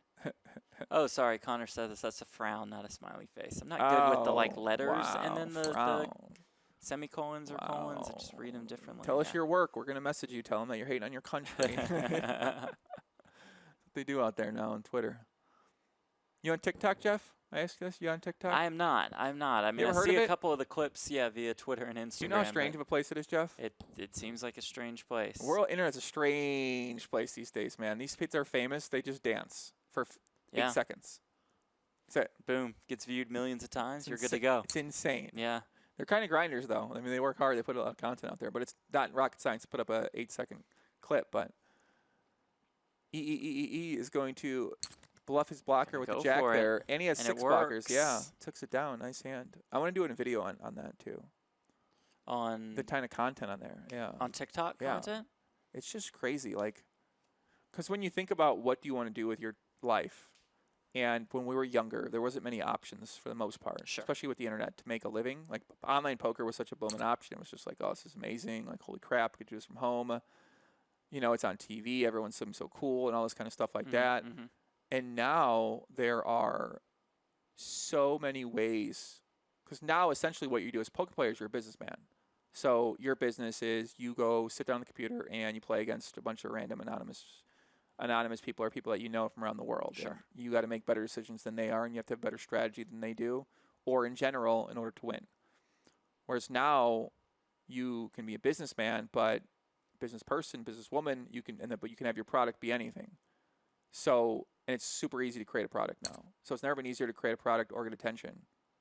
So you think about what do you want to do with your time and why. It's got to be something you really love. Mm-hmm. Mm-hmm. And I feel like with poker, it's just such a different option now. And not only in addition to the fact that you can't necessarily play at scale in America, is going to make things tough. Big pot developing here. Another jack on the river. Yeah, Eelis called with the jack and the gut shot straight on the turn. His hand's going to look like a draw for sure here. It's going to look like a 3-5 or a combination draw with diamonds. So I expect Gavs to bet here and bluff. And he does. Fire, 866,000. If Eelis can find the call here, Gavs will be absolutely crippled down to about 4 bigs. Yeah, trip jacks, top kicker right here. You're only scared of a full house. You're scared of jack 10, jack 4, jack deuce. He does make the call. And he will win the biggest pot of this heads-up match. Eelis Parssinen up to 6.3 million. Oh, so close to this title. Gavs down to 260K. Down to about 4 bigs. Has the 7-7-6-4 double suited. Gavs is going to look back on that hand and maybe wish he did something different. We've seen it ramp up, guys. We saw it playing passive, and now we've seen the activity ramp up, and that's what happens when you ramp it up sometimes is you get into a spot like that where make a bluff and it doesn't work out. Ace, Queen, 8-6 double suited, and here we go. Gavin Cochrane all in and at risk. Eelis Parssinen looking for the title. Comes Jack, Jack 9 with 2 hearts. Cochrane 7's best. He also has the flush draw, 3 on the turn. So far, so good for Gavin Cochrane looking for the double up. and finds the double up. Jackson me a second. sevens for Gavin Cochrane. Took me a second. never there. know? Yeah, with the 6, it took me a second. I mean, saw it, but I was, Yeah. you'd never be sure. And trust me, I know that. You know that feeling? I'm never sure. It's like flashcards. I basically wait till they push the chips in the side. Oh, do you? Oh. No, I mean, not that bad, but close. Jack 996 Every with hearts. poker commentator that calls PLO Yeah. always demeans themselves when they call PLO because they're like, I can't fault. They're like this. Oh, that. okay. They I always do have that these too. qualifiers that they say all the time to let people know they're gonna make some mistakes. I always find that interesting. Right. Parssinen has more than 100 bigs. Gavs has He's 7. killing it. Yeah, this is 7. This your is quite the Gavs chip right lead now. for You Eelis know, Parssinen. you got to rub that spirit doll a little bit. Maybe poke the voodoo doll you got of EE in the closet or something like that. Try to shake up some kind of magic here. You're gonna need some magic. But we seen him come back before, Jeff. Sure. We saw him claw back. He doubled up. He clawed back, and unfortunately, Eelis has to be feeling really good right now. Gets the walk there with these King, Queen 7. Got your opponent on the ropes, trying to finish Yep. him out, trying to close him out. Almost there. Oh, so close to $440,000. He's wobbling. You got to hit him. Right. Hit him with Just that go right down. overhand. Right overhand, right jab, right overhand. Just crushing them. Exactly, man. Let's see if he Looking can for do the it. final knockout below. Queen 6-4-4 with hearts.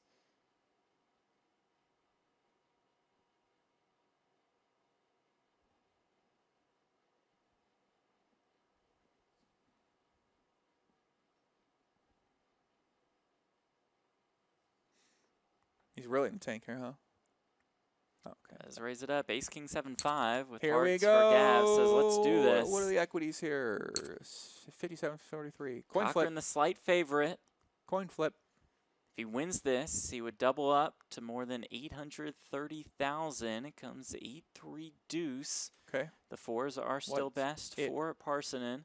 What's it going to be? Another 8 on the turn. Needs an ace or a king or a 7. River card.